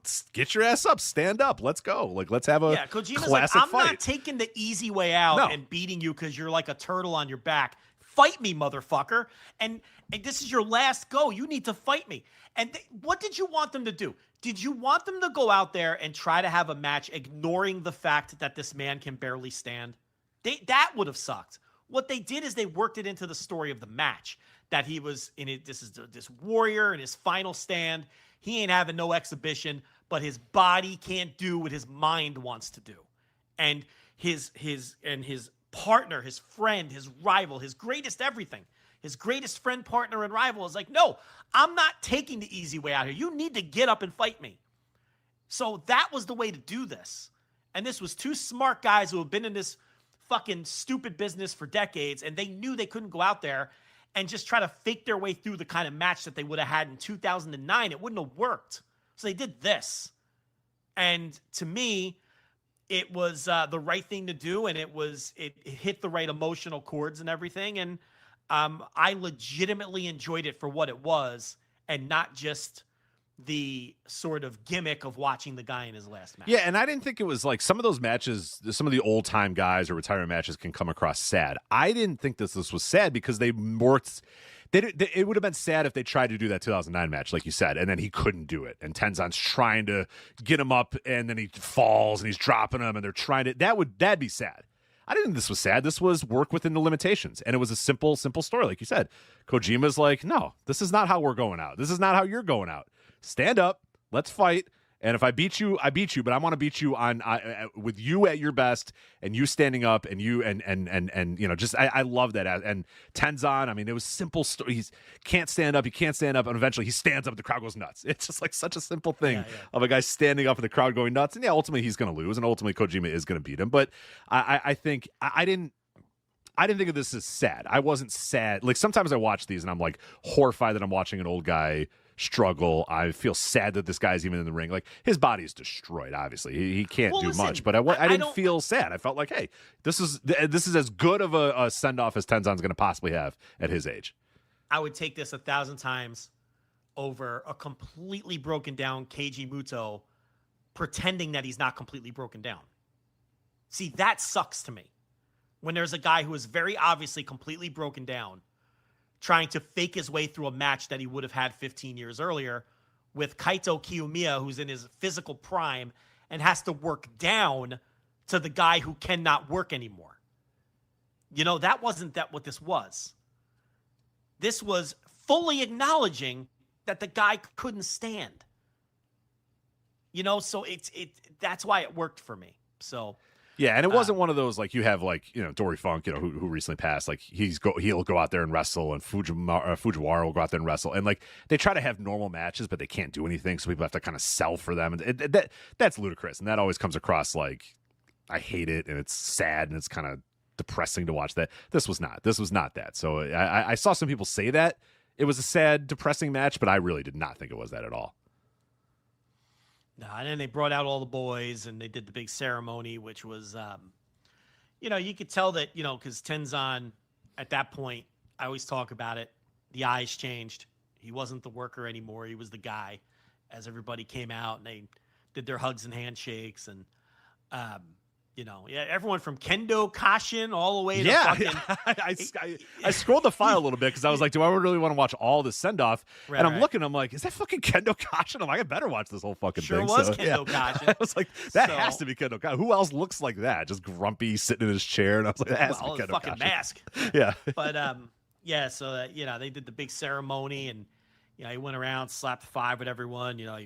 Tanahashi was out there, and it was a nice send off for a guy that we talked about last week, who was a legitimate first ballot New Japan Hall of Famer, a legend in the company, and you really got the impression that he's very well liked. The way that Chris spoke about him and spoke about how people view him internally, and then you could see the genuine emotion and when the guys came down, and how happy he was, and it was nice. It was nice, and I'm glad that they put it on. You had to put it on last. I'm glad that they did that instead of maybe opening the show with it or something. No, that guy deserves the final send off. They were going to get their shine the next night. It's not a big deal. You had to end the night with it, and quite honestly, this is the match that sold out the house. They didn't even sell out the next night for the final. They did a nice number, but listen, this was the main event. They fucking sold out the house, so you got to put them on last just from that standpoint, and just the standpoint that they should go on last. So, yes. Anyway, that was night 1, and then night 2. There's not quite as much to go over. I guess we have the Jeff Cobb angle, right? So Jeff Cobb's back. Jeff Cobb is back. That was the 4th match. United Empire, and then Callum Newman was going to basically, I don't know, kill Daiki Nagai with a sword. What the fuck was that? He was gonna I don't know. It's like what was that Wrestle Kingdom a couple years ago when the one Stardom girl was gonna hit the other one with a baseball bat, and we're like, well, what was gonna happen there? Mm-hmm. like that when you introduce weapons like that, you have to. There has to be some plausible deniability that Now we're to believe Callum Newman is a literal murderer. Like he was going to go to prison over Daiki Nagai. Like he's going to cut this guy's throat in the ring. So, Jeff Cobb comes back, and remember he was United Empire. So, no one knows. How could I forget that he was United Empire with CJ? Who could forget? Yeah, CJ. So then Gato, of all people, grabs a house mic. Rebel. And he starts promoing in English. And you know where I thought this was going? I was like, oh, shit. Gato is now going to attach himself to Newman. And this is how they're going to get Newman out of United Empire. And then that's how we're going to get to, and Newman is then going to feud with Cobb for a while before he gets to whenever Will Ospreay is available. So I thought this was going to be Gato's new guy. You go from Okada to Jay White to David Finlay to Callum Newman. That right? still might that's be. Right. That still might be. That's where I thought it was going, but then they did. Because then it was the big swerve was Cobb came out to like not be part of United Empire and be part of Unbound with Gato. You think there's a swerve coming? I don't know. Well, I'm just wondering how long Gato's with Unbound. Because Gato needs a guy, right? I know. Needs a rebel. Yeah. He needs a rebel. Yeah, and I feel like Callum feels like the natural guy for him. So maybe that's what I thought was happening here. But maybe it's Gato. Yeah, it could still be Gato moving over. I just Gato feels like a very weird fit for Unbound Co. I don't like it. And well, maybe it is a big swerve. And when Callum Newman and Jeff Cobb have their singles match, Gato will give Jeff Cobb the world's worst chair shot. Yes. And and redo the big angle from many years ago. And Callum Newman will be his new guy. Yeah, I'm just saying, don't write that off just yet. Don't write it off just yet. Well, Gato is not a man that often has fresh ideas. And it would make a lot of sense. One of his favorites right there. If he just had a guy, like he always has a guy, right? Like he has the lead heel. And it would make sense if Callum Newman would be that guy. Yeah, Jeff Cobb ain't his guy. Let's be honest. Jeff Cobb is not that guy. No, Jeff Cobb is not that guy. But that they didn't do that. Cobb is an Unbound Co. And Unbound Co. Fucking stupid. Then, garbage unit. So there you go. All right, we also had some other angles. Opening match, Dookie Show, Nobu, and Yujiro, huge, hanging around. I think he's got a 5-star match now. I think Yuja Takahashi has a 5-star match to his name now. I think Dave gave the Grand Prix that he was in. Oh God. I thought you meant this match. I'm like, Dave has really lost his mind. No, the Grand Prix he did. Yeah, he went the full 5 on it. So Huge does finally have a 5-star match. Yeah. Before Kurt Angle. Well, we should write a think piece about that. I did. Oh. I did. I wrote a multi-part think piece about that. And Kurt Angle, in fact, never did have a 5-star match, Rich. That was the conclusion I came to. A lot of great matches, though. I enjoyed every one of them. I'm a much harder marker than current Dave. Though. Yeah, current Dave. Oh, my tough. God. That 4.5-star Jericho Kevin Knight match. What? The one that got me, I was doing on a recent Flagship Plus, I was doing the this day in history and the Tanahashi Okada time limit draw in the G1 that you waxed poetic about, and I read your whole thing or whatever. I was like, let me see what Dave rated that. I went, 4 3/4. Good. All right. And then I went, wait a minute. Yeah. What did Dave rate Seth Rollins and Roman Reigns of SummerSlam? You guessed it, 4 3/4. And I was like, look, I'm not a mad at Dave Meltzer Raider guy, but fuck that. I had to get mad about that one. So, Yeah. Chris Jericho, Kevin Knight, 4.5. The plot's completely lost. Fun little TV match. I'll grant you that. 4.5 stars. What are we doing? What? God. I like that match too. I thought it was pretty good. 3 might be too high. Right. It was a good little TV match. 2 3/4 star match. Two professional wrestlers having a professional wrestling match. Yeah, one of them doing like literally all he can do at this point. Anyway, they beat Despy, Yasuda, Taguchi, and Yoshihashi. But the big thing here was they put the Mystico match, Matt Mystico mask on the Young Lion to because they want those junior tag titles. So that was and they beat him. So they got a pinfall win over Mystico. That's hard to come by. So good. That's right. See Charlton turn heel for a few minutes there during the commentary. He's like, "Oh my God, Walker! They beat Mystico," and Walker's like, "Oh, stop it, Chris!" I don't think that was Mystico. Chris, and Charlton's like, right there. He's got the mask. But he's right there. You can't prove it's not him, Walker. I apologize to Chris Charlton who might be listening. I don't know why when we do your voice, it's Terrence and Phillip from South Park, but it just is. It just is, and I don't know why, but it just is. You can't prove it, Walker Stewart. That's Mystico. Right. How do we know it's not Mystico? It could be. That's ridiculous, Chris. That's not Mystico. Oh, stop it, Chris. They're doing Gorilla and Bobby. Yeah. They're doing it well. Gorilla and Bobby. Yeah, they're doing it well. Yeah, it's great stuff. You can't prove it's not Mystico. Yeah, and he can't. And Walker, you prove can't. It. That's the thing, Walker. You can't prove that. So Makabe and Yano. Now that they're in the mix here, most violent players, baby. Let's fucking. Now they're picking up dubs. They're picking up dubs along the way. So they knock off Francisco Akira and Zane J. So look, they're coming for that #1 contendership. Doing the belt thing. Get those belts. You know what? Fucking give them the titles. Why not? Fucking guy hit a King Kong knee drop. Yeah. I know the last time I saw him hit a King Kong knee drop. I've seen him do anything. I mean, yeah. So, whatever, man. #1 contender match coming up. Nothing else on the show. We saw the debut of Shun Skywalker later in the show, which it was nothing. I mean, didn't inspire much confidence that he's going to transform the House of Torture. Definitely didn't. And then, then it was just nothing else of consequence. And then we talked about the G1 finals. So. That was New Japan. So, I don't know. I could see why there's a lot of hope with how they handled all this. And you got some new directions with Jeff Cobb. You got Shun Skywalker in the mix. We knew that for months now, that they've been recruiting. And now we're starting to see some of the people pop up. We've seen Shun Skywalker, as many have expected. I think some of these other names that have been rumored, some will pop in, some won't. The kid who they brought into the dojo, whose name is escaping me, that I reported on, didn't make it. Let me see if I can find that. Okay, because they are debuting a new young lion on one of the Destruction shows. He's a former sumo guy. I don't have his name. I can try to get it real quick. But that's not the guy you reported about before, right? No. What the bald guy, the bald fire plug guy who works a lot of Japanese indies. I can't think of his name. He was in the dojo and he didn't make it.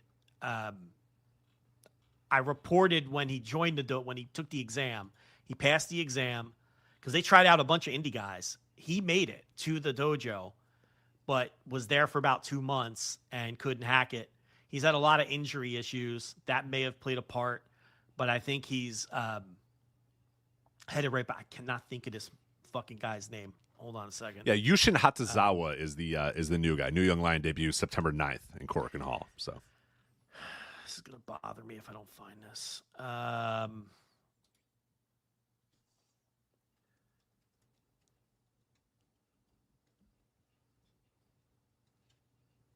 Yeah, I don't remember the name. Yeah, I don't remember. Dragon Daya is the that's another one that's still coming in. I know they've been looking at Yutani. They were looking at him. Fuminori Abe was a guy that they were poking around at for a while too. Fuminori Abe is a guy that, and that one wasn't just me. Other people heard that as well on that one at least. So, they plan a lot of these tours way in advance. So it does take a while sometimes when they do decide to bring somebody in to get them in the mix. I cannot find these flagship pluses where I talked about this dude.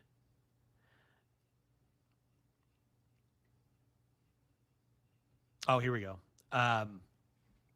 Tsukamoto, Ryoma Tsukamoto is the guy. Ryoma Tsukamoto, they brought in, and he passed the entrance exam. He was in the dojo, and I think he even put out a statement about a month ago saying that he's no longer part of the New Japan system, so he didn't make it.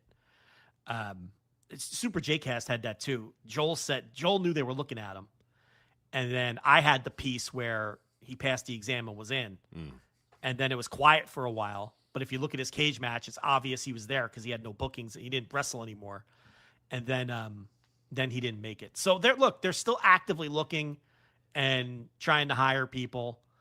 And I guess we saw when Jeff Cobb became available, they jumped all over that to bring him back.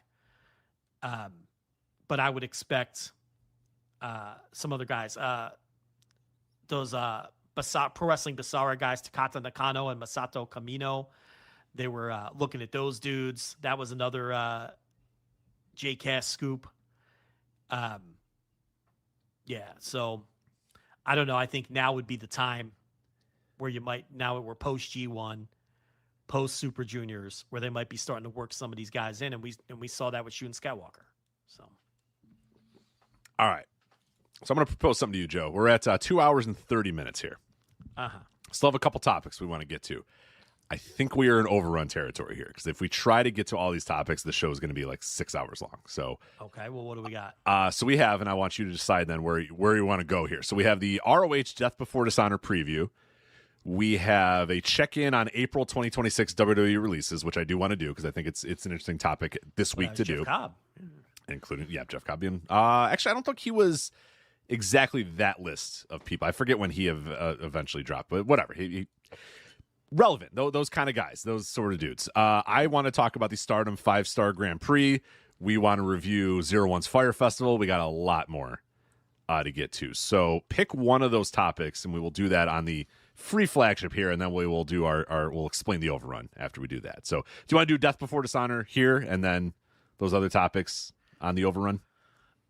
Sure. It's fine with me. All right. Let's do that. So let's talk Death Before Dishonor. I'm glad we waited.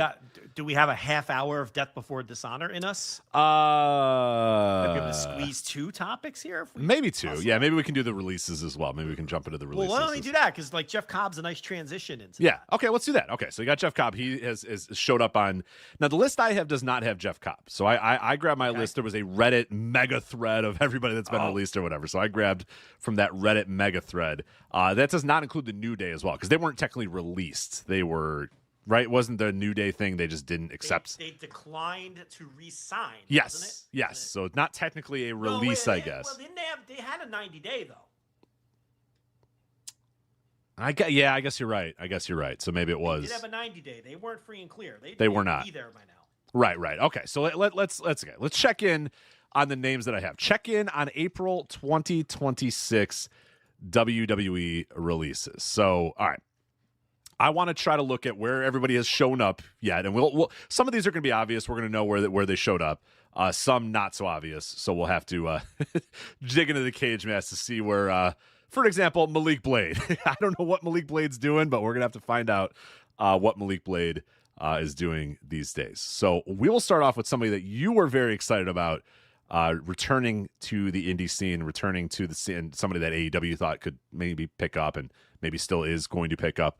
But Alba Fire has returned to be Kaylee Ray. Now, she has done a bunch of indie bookings since then, a bunch of Eve shows, Rev Pro. So she's been mostly UK-based. I don't know what her visa status is or anything like that, but been UK based mostly. Only a couple matches, but she is available and working again. So you expect her to continue to either work other places. Maybe AEW takes a look at her. Who knows for Kaylee Ray / Alba Fire, but she's around. She'll get booked for as long as she wants to work. That won't be a problem for her because she's really good, and I think that. With All In being in Wembley, I don't think any of these people you name that happen to be British would be off the table for a debut. Certainly not. So who knows? I mean, I think she's immensely talented.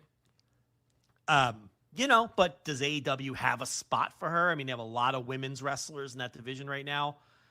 I think Tony's doing a better job of featuring a fully fleshed out division. I hate what they're doing with the TBS title and all of the players involved in that. I think it's the worst shit that they have on TV now. By far.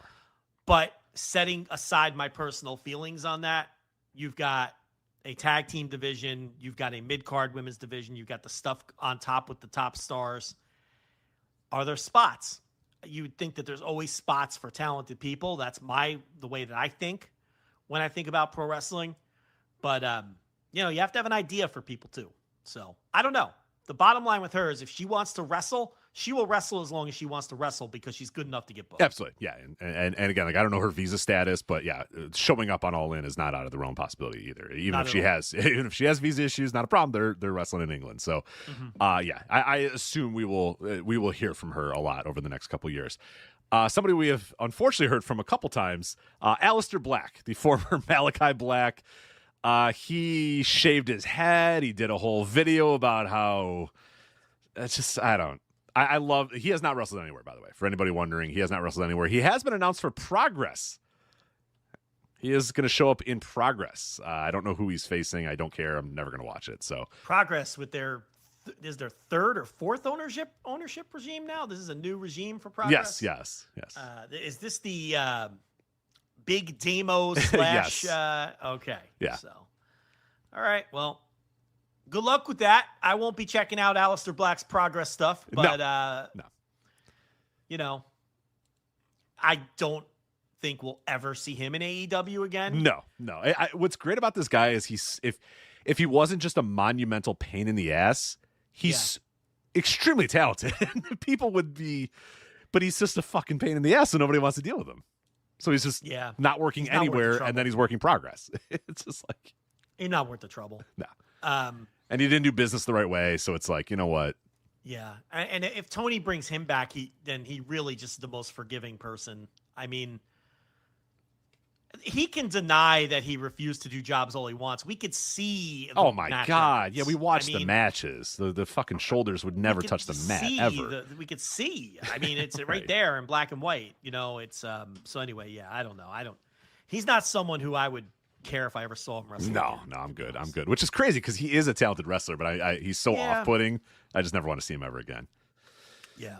Andre Chase. Do you think? Hold on. You think Court Bauer would kick the tires on a Mal Black? That feels so MLW. That feels very MLW. What I think is going to happen is I bet Aleister has higher hopes, but those hopes will dwindle, and that call from Court at some point will sound appealing. And hey, who's the whisperer? Who's the wrestling whisperer more than Court Bauer? Who has gotten Teddy Hart to play ball? Who has gotten Low-Key to play ball? Austin Aries. It's Court Bauer. Go right down the line. Yeah, there's many. You're all night with those. So anyway, Matt Riddle. yeah, he can make guys play ball. Rude dude. the rude dude thriving in MLW. I don't know if he's thriving. He's thriving. There. He's surviving. I don't know if he's thriving. He's part of MLW. Yes. Andre Chase. Now he hit the ground running right away. I was kind of surprised. He's like, I'm ready to come back, and he was. He's been as Andre Chance. He's been on Produce.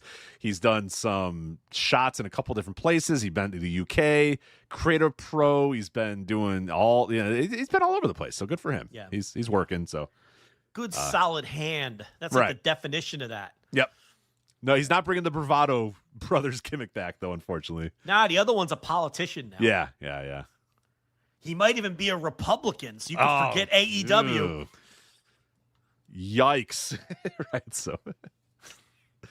Apollo Crews. Now, he returned to Dragon Gate as Uemura Nation, so that was cool. He was a TNA superstar for that one match, I think. Has he been back in TNA? What happened with that? I forgot that he was there. What happened with that? They made a big deal about it, and then he hasn't come back. So that's a good point because they brought him in. I'm like, oh, that's a nice little, give him, And then there was like no follow up on that, right? No. He's not on the it's not Chain on Link Lockdown Fence show here. So TNA Chain Link Fence. He's not on TNA Chain Link Fence. So I don't know. He just wrestled that one match at Slammiversary and just disappeared. That was it. We were wondering, remember, because when they debuted him and then he lost the match, we're like, well, that's weird. Like, why just have him win the match, win the title? Well, I guess their plan was, well. Wait, what are you talking about? He went back to Dragon Gate? What are you talking about? Yeah, he popped up at Dragon Gate again. Did he? I believe so. I missed that then. I didn't see that. He's working in Japan right now? Let me double check that. Not that I'm locked into Dragon Gate. Yeah, you're not. I swore I saw. Yeah. Let's see what show it was.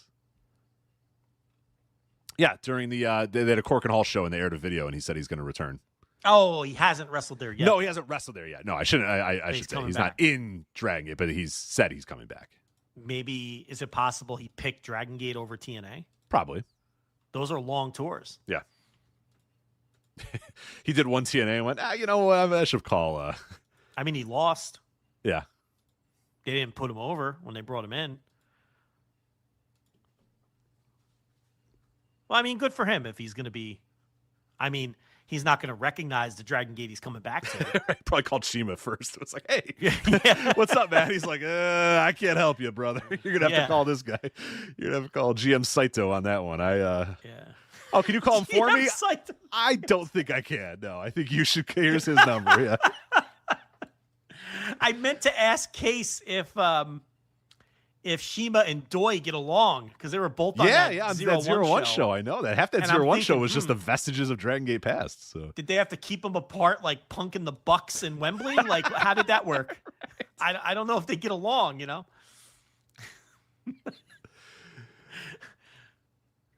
Bo Dallas. I don't think old Taylor Rotunda's ever going to wrestle again. I sure hope not. Anywhere I want to watch. So. Yeah.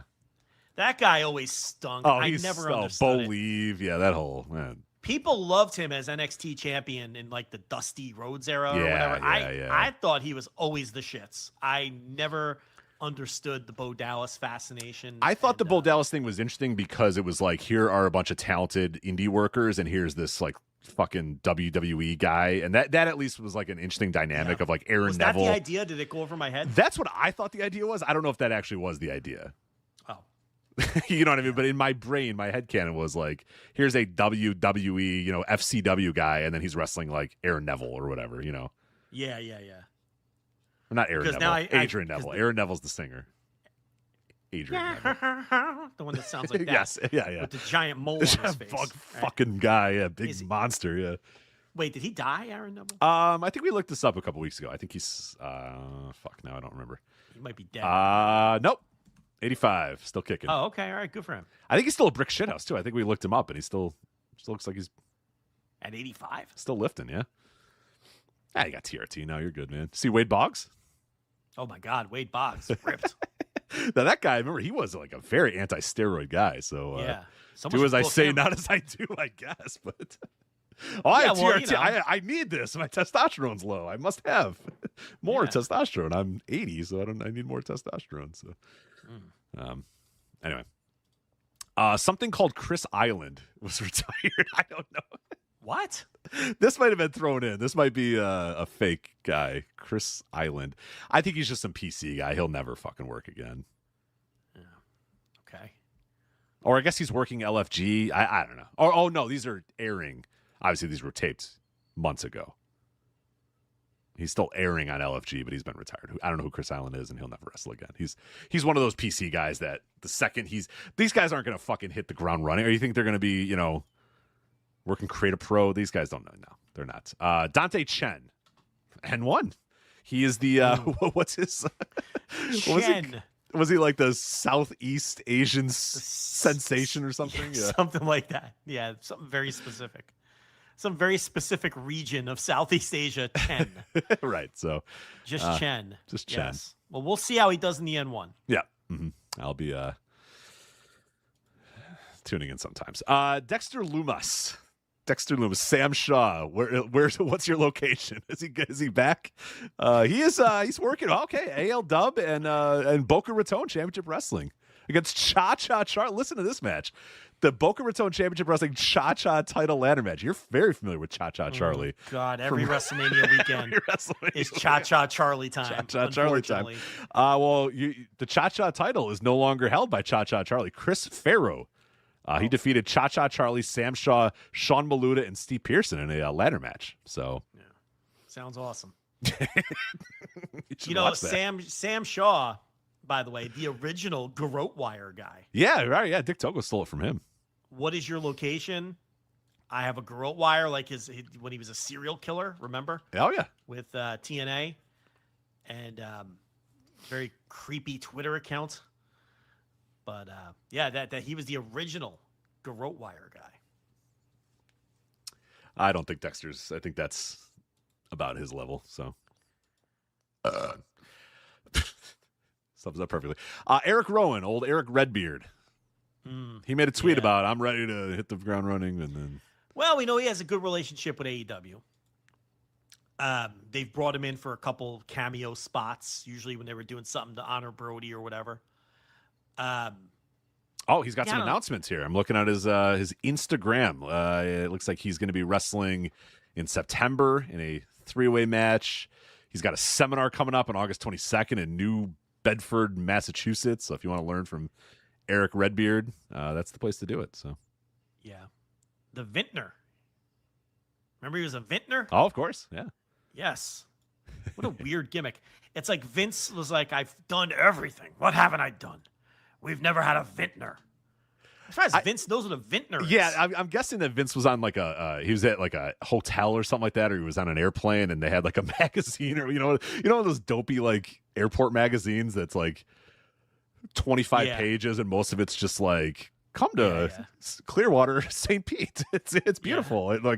But there'll be like some dopey stories or whatever. They'll be like, this guy's the Vintner at the Napa Valley, and you could go to Napa not today and stay at this resort or whatever. So I bet he read that and he was like, "Oh, fucking a Vintner.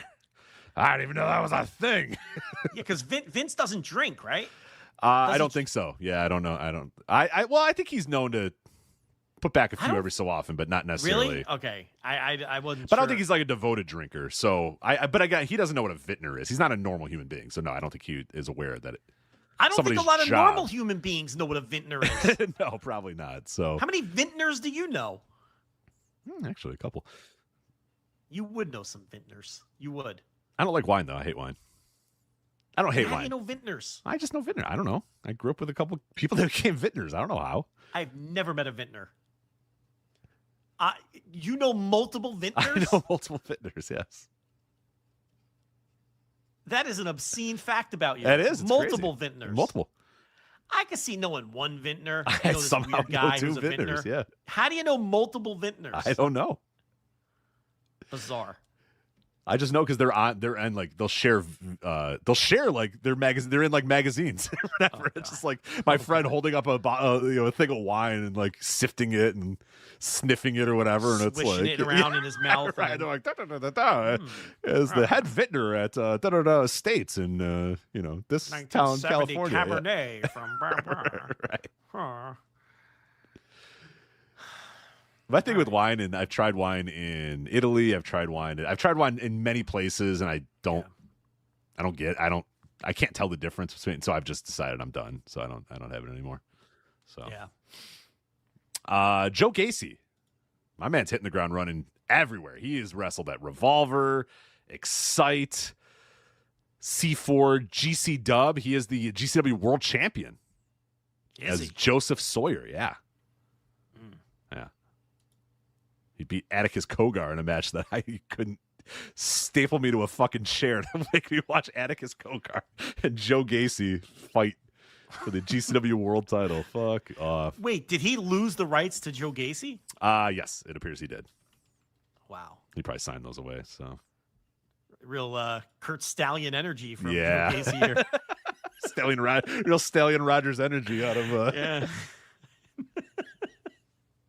Not smart.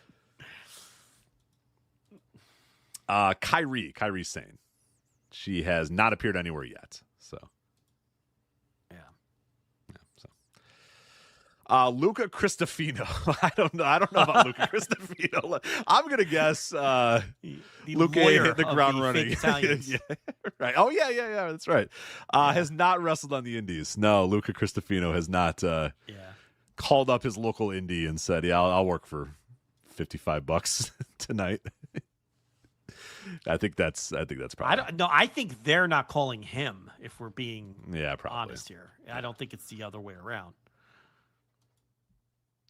Malik Blade. Let's find out about Malik Blade. He appeared on a Devon Dudley produce show. Oh, he's a Devon Dudley Academy guy? Okay, so I guess he's appeared on some Devon Dudley Academy matches. Okay. As Josh Dawkins. I know nothing else about Malik Blade. If that's his trainer, and I guess he'll work for him. Yeah. Okay, so you know what? I will get this guy. He was a Florida guy for a while, so he might not be hopeless. He might not. Well, I don't know if Malik Blade's gonna be any good, but I think he might pop up again. These guys that come in from from D1 Sports into the PC will never work. They have again. no chance. Right. So I wasn't sure if he was one of those guys or not, but he's not. So he might actually show up somewhere else. The Motor City Machine Guns. Obviously, we know that they're wrestling in AEW. Yes. Nikki Cross. She's owns Progress. That's right. Santos Escobar. He's injured, so. He came back, got hurt, and they said, all right, we're out of it. Oh, no, remember he said he was going to be Romeo Malvadera or whatever. Changed his name already. Yeah. Yep. Yeah, weird. Serena Linton.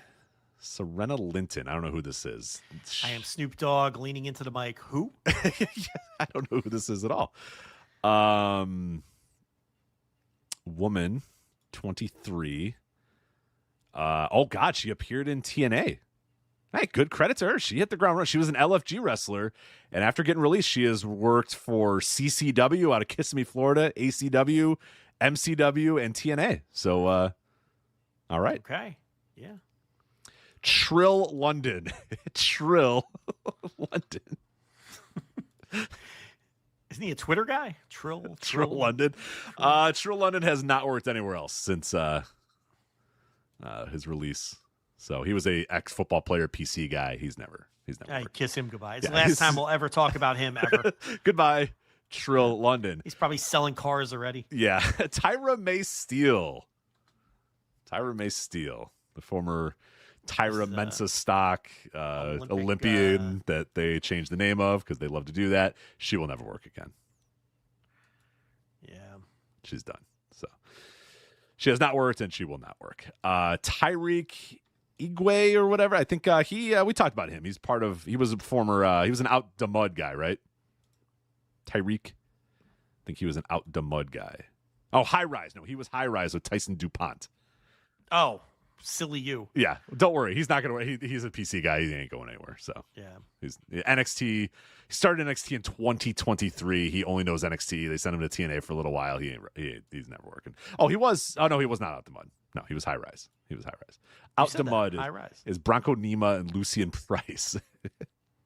Of course. The Mud. Speaking of, Tyson DuPont, fellow High Rise member. Now I know Tyson DuPont, who will not work anywhere else. He's a PC guy, and that's 2023 PC. He'll never work again. Zelina Vega. She is now Zelina or whatever with an X. Right? Is it with an X? Yeah, she had a video where she's like, I'm Zelina with an X, like Xena Warrior Princess or whatever. Sounds great. She has not been booked since her release. So shocked. I'm sure she would love to be booked. Well, she'll pop up with Aleister Black. Yeah, right? Sure. That is so Court Bauer coded. It is. I mean, oh yeah. He's thinking. He's rubbing his hands together, saying they could do a feud with Cross and. Oh yeah, Scarlett. spooky. Yeah, spooky. A spooky feud. Yeah. The problem is, like, I don't know how they got to come a little cheaper. So Mal Black's probably. You get that lawsuit money. Come on. Yeah, that wasn't that much. That lawsuit money. money. Not that much money. Old Carrion can't be coming cheap either. So I don't think That's you got. what I mean. I don't think you got Carrion and Mal Black money. Well, then again, it's not like Carrion had anywhere else to go. That's true. He wasn't. People weren't. And I'm sure they have a mortgage to pay. So it's true. You know. And I think that's what Mal Black will be that way too. I think right now he's talking a big game and thinking, man, I'm not taking that shitty booking or whatever. But right, a couple payments will come. That Rocket Mortgage email will come, and he goes, "Fuck, you know what? Yeah. Sure. If I meditate hard enough with the Eye of Newt, Tony, right. Mr. Khan will be compelled to call me back for my services, and I will bring my dark arts back to AEW."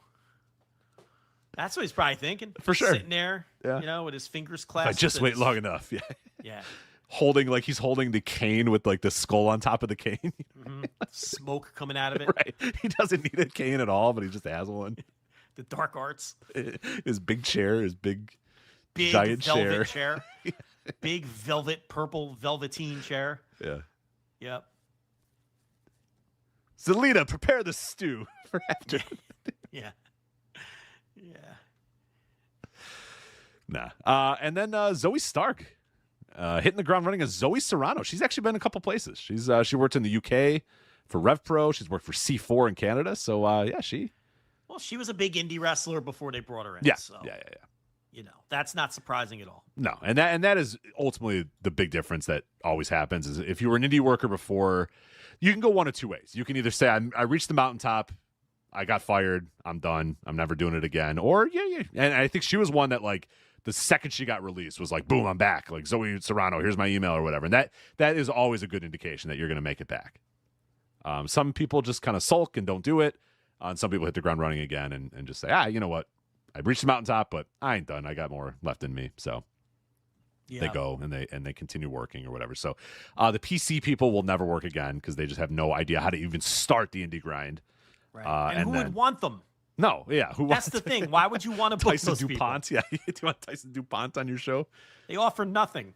Right, and they're not going to work for $50 either. They've been paid probably very well to work in a beautiful facility for the top wrestling company in the world. They're not, going to work for $55. Nor do you want to pay them $55 to work on your show. What is either, so. This number of yours? $55. You've been talking to a promoter who pays $55. Dr. Keith. That's Dr. Nickel. Yeah. The double nickel. He's sending out the double nickel offers.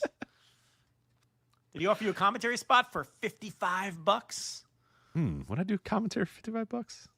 It would compromise your journalistic ethics. It would. I would never do that. You're like, you'd have to come on this show and announce that you can no longer speak about AAW. Right. I am now that contracted. I'm contractually obligated to AAW. So I can't be fair about. So next time we talk about AAW, I will remain silent. I can't be fair about Shaft. I have journalistic duties here.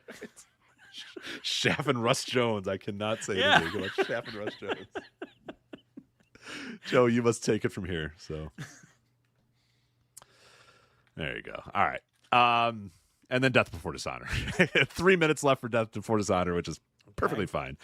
I'm glad we waited. A match has been lost. We have lost a match and we have a new match. What happened? Nigel McGuinness is off. He was going to be in an ROH Pure Rules match. First time ever matchup, I believe, with Lee Moriarty. They've wrestled like 20 times. What do you mean first ever? What are you I'm joking. They've wrestled like 7 times over the last 7 months. Are they really advertising that? Are you fucking kidding me? No. I was about to explode. Yeah, no. I feel like that's been the match on every Ring of Honor pay-per-view for 2 years now. But no, Nigel's off the show. So now the match will be Lee Moriarty, I believe, versus the winner of, let me see, someone in the chat room gave it to me. Oh, God. I thought I had it. What is it here? All right, let's see if it's in the Slack. Yuta and Shibata. The winner of Yuta versus Shibata will face Lee Moriarty in a Pure Rules match on ROH Death Before Dishonor. So is Nigel out of the Continental gimmick? I don't think so. But I didn't watch Dynamite, so I don't know. Oh, that's true. We don't know anything about Dynamite right now. Because I figured he would be facing Mox on the pay-per-view because it was in London. Because it's in Wembley, yeah. So you can play. Everyone was like, "Oh, Jay White." I'm like, I don't know, man. No, they're gonna play the fucking Oasis song. Nigel's gonna come out. Like, come on, yeah. But yeah, I don't know. Yeah, I gotta watch Dynamite. I forgot I have to watch Dynamite after this. Here's your ROH Death Before Dishonor card. Bandito defending the ROH World Title against Nick Wayne. Please just have Nick Wayne win that title. Yeah, Please. I mean, I'm begging you. Nick Wayne never wins in AEW, and he's getting an ROH World Title match. I don't know. They're never going to care. They're just never going to care. The booking of Ring of Honor stinks, and it's not worth. Yeah, the booking between Ring of Honor and AEW, and the thought It's just look. We're going to talk about this, and people are going to say, "Well, yeah, you guys aren't watching ROH, and these guys are booked different in ROH." And I don't give a fuck that Nick Wayne beat Alan Angels on fucking ROH. Right, the guy's a lost post in AEW. Yeah, it's like, then if you're going to push him in ROH and give him a title match in ROH, then don't beat him in AEW. It's very simple. Beat somebody else in AEW. Right, you have 1,000 guys on that roster. If you 1,000 guys on the roster sitting home waiting to be on the island as Johnny T. Bring in Johnny TV and beat him. He wants to be on the island. So it's like, that's my beef, and I'm not going to stop with this. And, it's like, you want to push a guy in ROH? Fine. Then don't beat him like a drum in AEW. Or the thing is, they just don't care. And then you get, when you don't care, the results bear out that you don't care. No one cares. You don't care about ROH, so nobody else cares about ROH. And you know who you're hurting? The few people who still do care about ROH. And it's like, you can rally your audience to care about ROH, but not when, forget Nick Wayne, Bandito never wins in AEW. Right, I was going to say the champion never wins either. It's fucking stupid. Anyway. Athena, your ROH Women's World Champion against Hazuki. So Athena can add fucking 60 more days to her endless title reign. So yeah, great. And we could do at Final Battle this year. Billy Starks might beat her. So. And they're gonna put that on last again. Yeah. You're last. Right. It'll be 40 minutes longer than it'll be 20 minutes longer than it needs to be. Fucking. She stopped working the super long ones, didn't she? I don't know. No, I feel like they're still kind of long. Well, the last one was the stupid Survival of the Fittest, which was one of the worst matches of the year. Yeah. So that's not one to look at. That's true. That's not fair. No, I guess Persephone match at Final Battle was super long. Yeah, that's what I'm saying. Yeah, it's going to be really long. You're right. Long, bad, stupid. Sometimes they're good. Yeah, sometimes. Sometimes they're bad. Yep.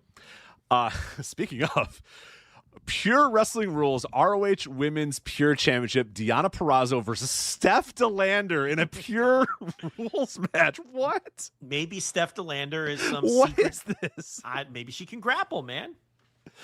Okay, know. maybe. I don't think so, but What's sure. her background? Portia Perez. What's Portia Perez's background? I don't know. With her, let's Portia see. Perez. Yeah, that's what she was in, or Parada. Portia Parada. Oh, I was gonna say if Portia Perez is working this No, show. I mixed. Yeah. Sorry about that. She's coming out of retirement. Like, right. She's really good. Yeah, no, it is not that.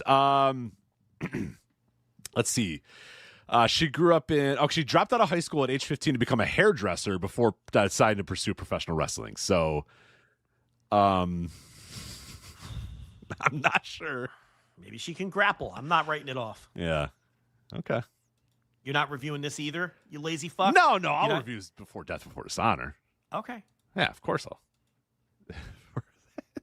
The chat room. Hale Mendoza in the chat room says, "Pull the levers, Zelina." And then Stu Williams said, "Wrong lever." It's fucking streaming in his lower room. Zelina, retrieve the ancient book of chants. Here, my lord. She brings it back. Yeah. They sit on the floor in front of with a pentagram between them, and they start doing chants out of the ancient book to summon a phone call from Tony Khan. I just love how there's just like they have this room. It's like a normal, like just generic Florida subdivision home. It's just like one of the rooms. It's just that. They walk out of that room and it's just a normal ass white walled. It's got the freaking sunned in pool, or like the screened in pool. But then that one room they open up, and it's just this smoke coming out of it. Their neighbors are a senior couple with a couple of Yorkies who are barking while they're trying to chant. They're trying to do their chant. You can hear the Yorkies next door. Because the landscapers are there. Yeah. Because the landscapers have come over in their HOA,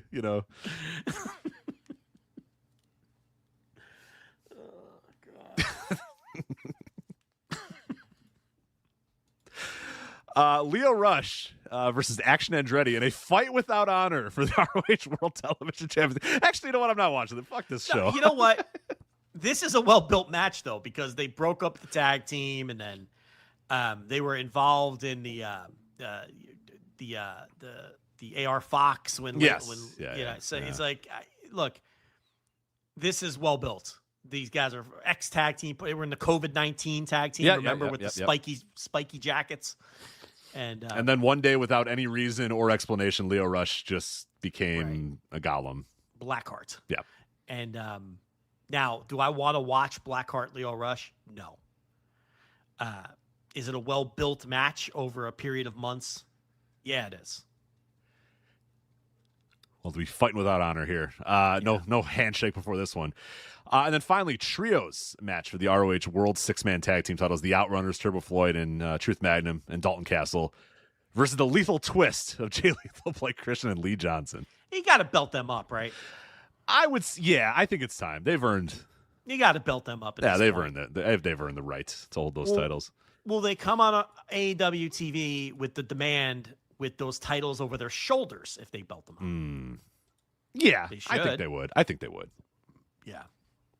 And then we'll get to see them do jobs on AEW TV and then they'll lose as the ROH 6-man champions. Yeah, right.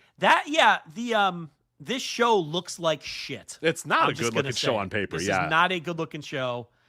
Now, the go-home show is tomorrow, to be fair.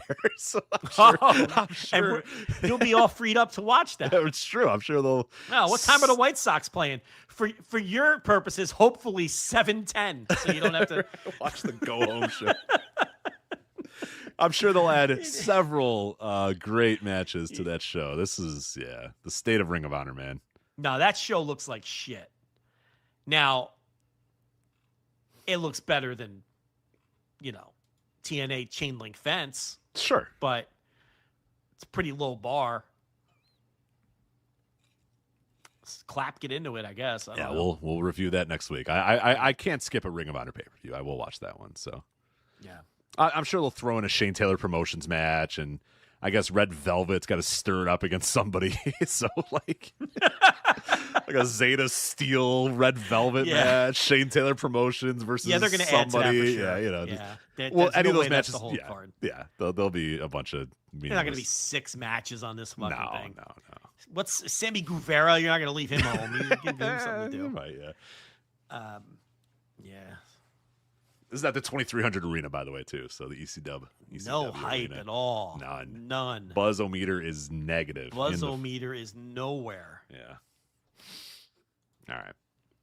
So I think that concludes the full Flagship. But if you are listening on the $10 tier live right now, do not go away. We're going to take a brief break, and we'll be right back with the rest of the show. Now, if you're listening on the free podcast tier and you want to hear us talk about the 01 Fire Festival, if you want to hear us talk about Stardom, well, me, talk about the Stardom 5-Star Grand Prix semifinals, that's coming up. I'm sure you watched it, Joe. I'm sure you did. So you can jump on in whenever you want. But if you want to hear me talk about that, if you want to hear us talk about odds and ends, Japanese wrestling news, so it'll be a Japanese heavy Overrun, that will be on the $5 tier at flagshippatreon.com. So the last part of the show will be available exclusively on the $5 tier, flagshippatreon.com. So again, if you're listening right now on the live feed, stick around. We'll be right back. Might I say that you might want to bounce over to the $5 tier. Yes. A little tease there. I like it. So that is it for us here on the free show. So we will bid you adieu. And again, if you want to bounce on over to that $5 tier. over here. Yeah. Goodbye and good night. Look out. It's the cleaner, Bang. everybody. You're right. Anyway, that's it for the free show. So flagshippatreon.com, $5 tier gets you the Overrun, 01, Stardom, odds and ends Japanese wrestling news. That'll come up in just a minute. And so we'll see you in a minute for the $10 tier and free guys. We're going to say goodbye. So that is Joe. I am Rich. We'll talk to you guys next time on the Flagship Podcast. Take care. Bye. Hi, I'm Andrew Rich. And if you're like me, you look at the state of modern wrestling discourse and think, wow, what a cesspool. That's why I'm here to tell you about Music of the Mat Remix. That's right, your favorite wrestling music podcast is back with a new format, where I bring on a guest and we play songs related to wrestling-themed topics. It could be a wrestling reference, a wrestling concept, a wrestling pun, things of that nature. Now you might be saying, Andrew, that is a very, very tenuous connection to pro wrestling on a wrestling podcast network. Is this just an excuse to hang out with your friends and talk about music and ignore the rest of the wrestling landscape? Yes. Yes, it is. So listen to Music of the Mat Remix on the Voices of Wrestling Podcast Network, available on Apple, Spotify, or your podcast player of choice.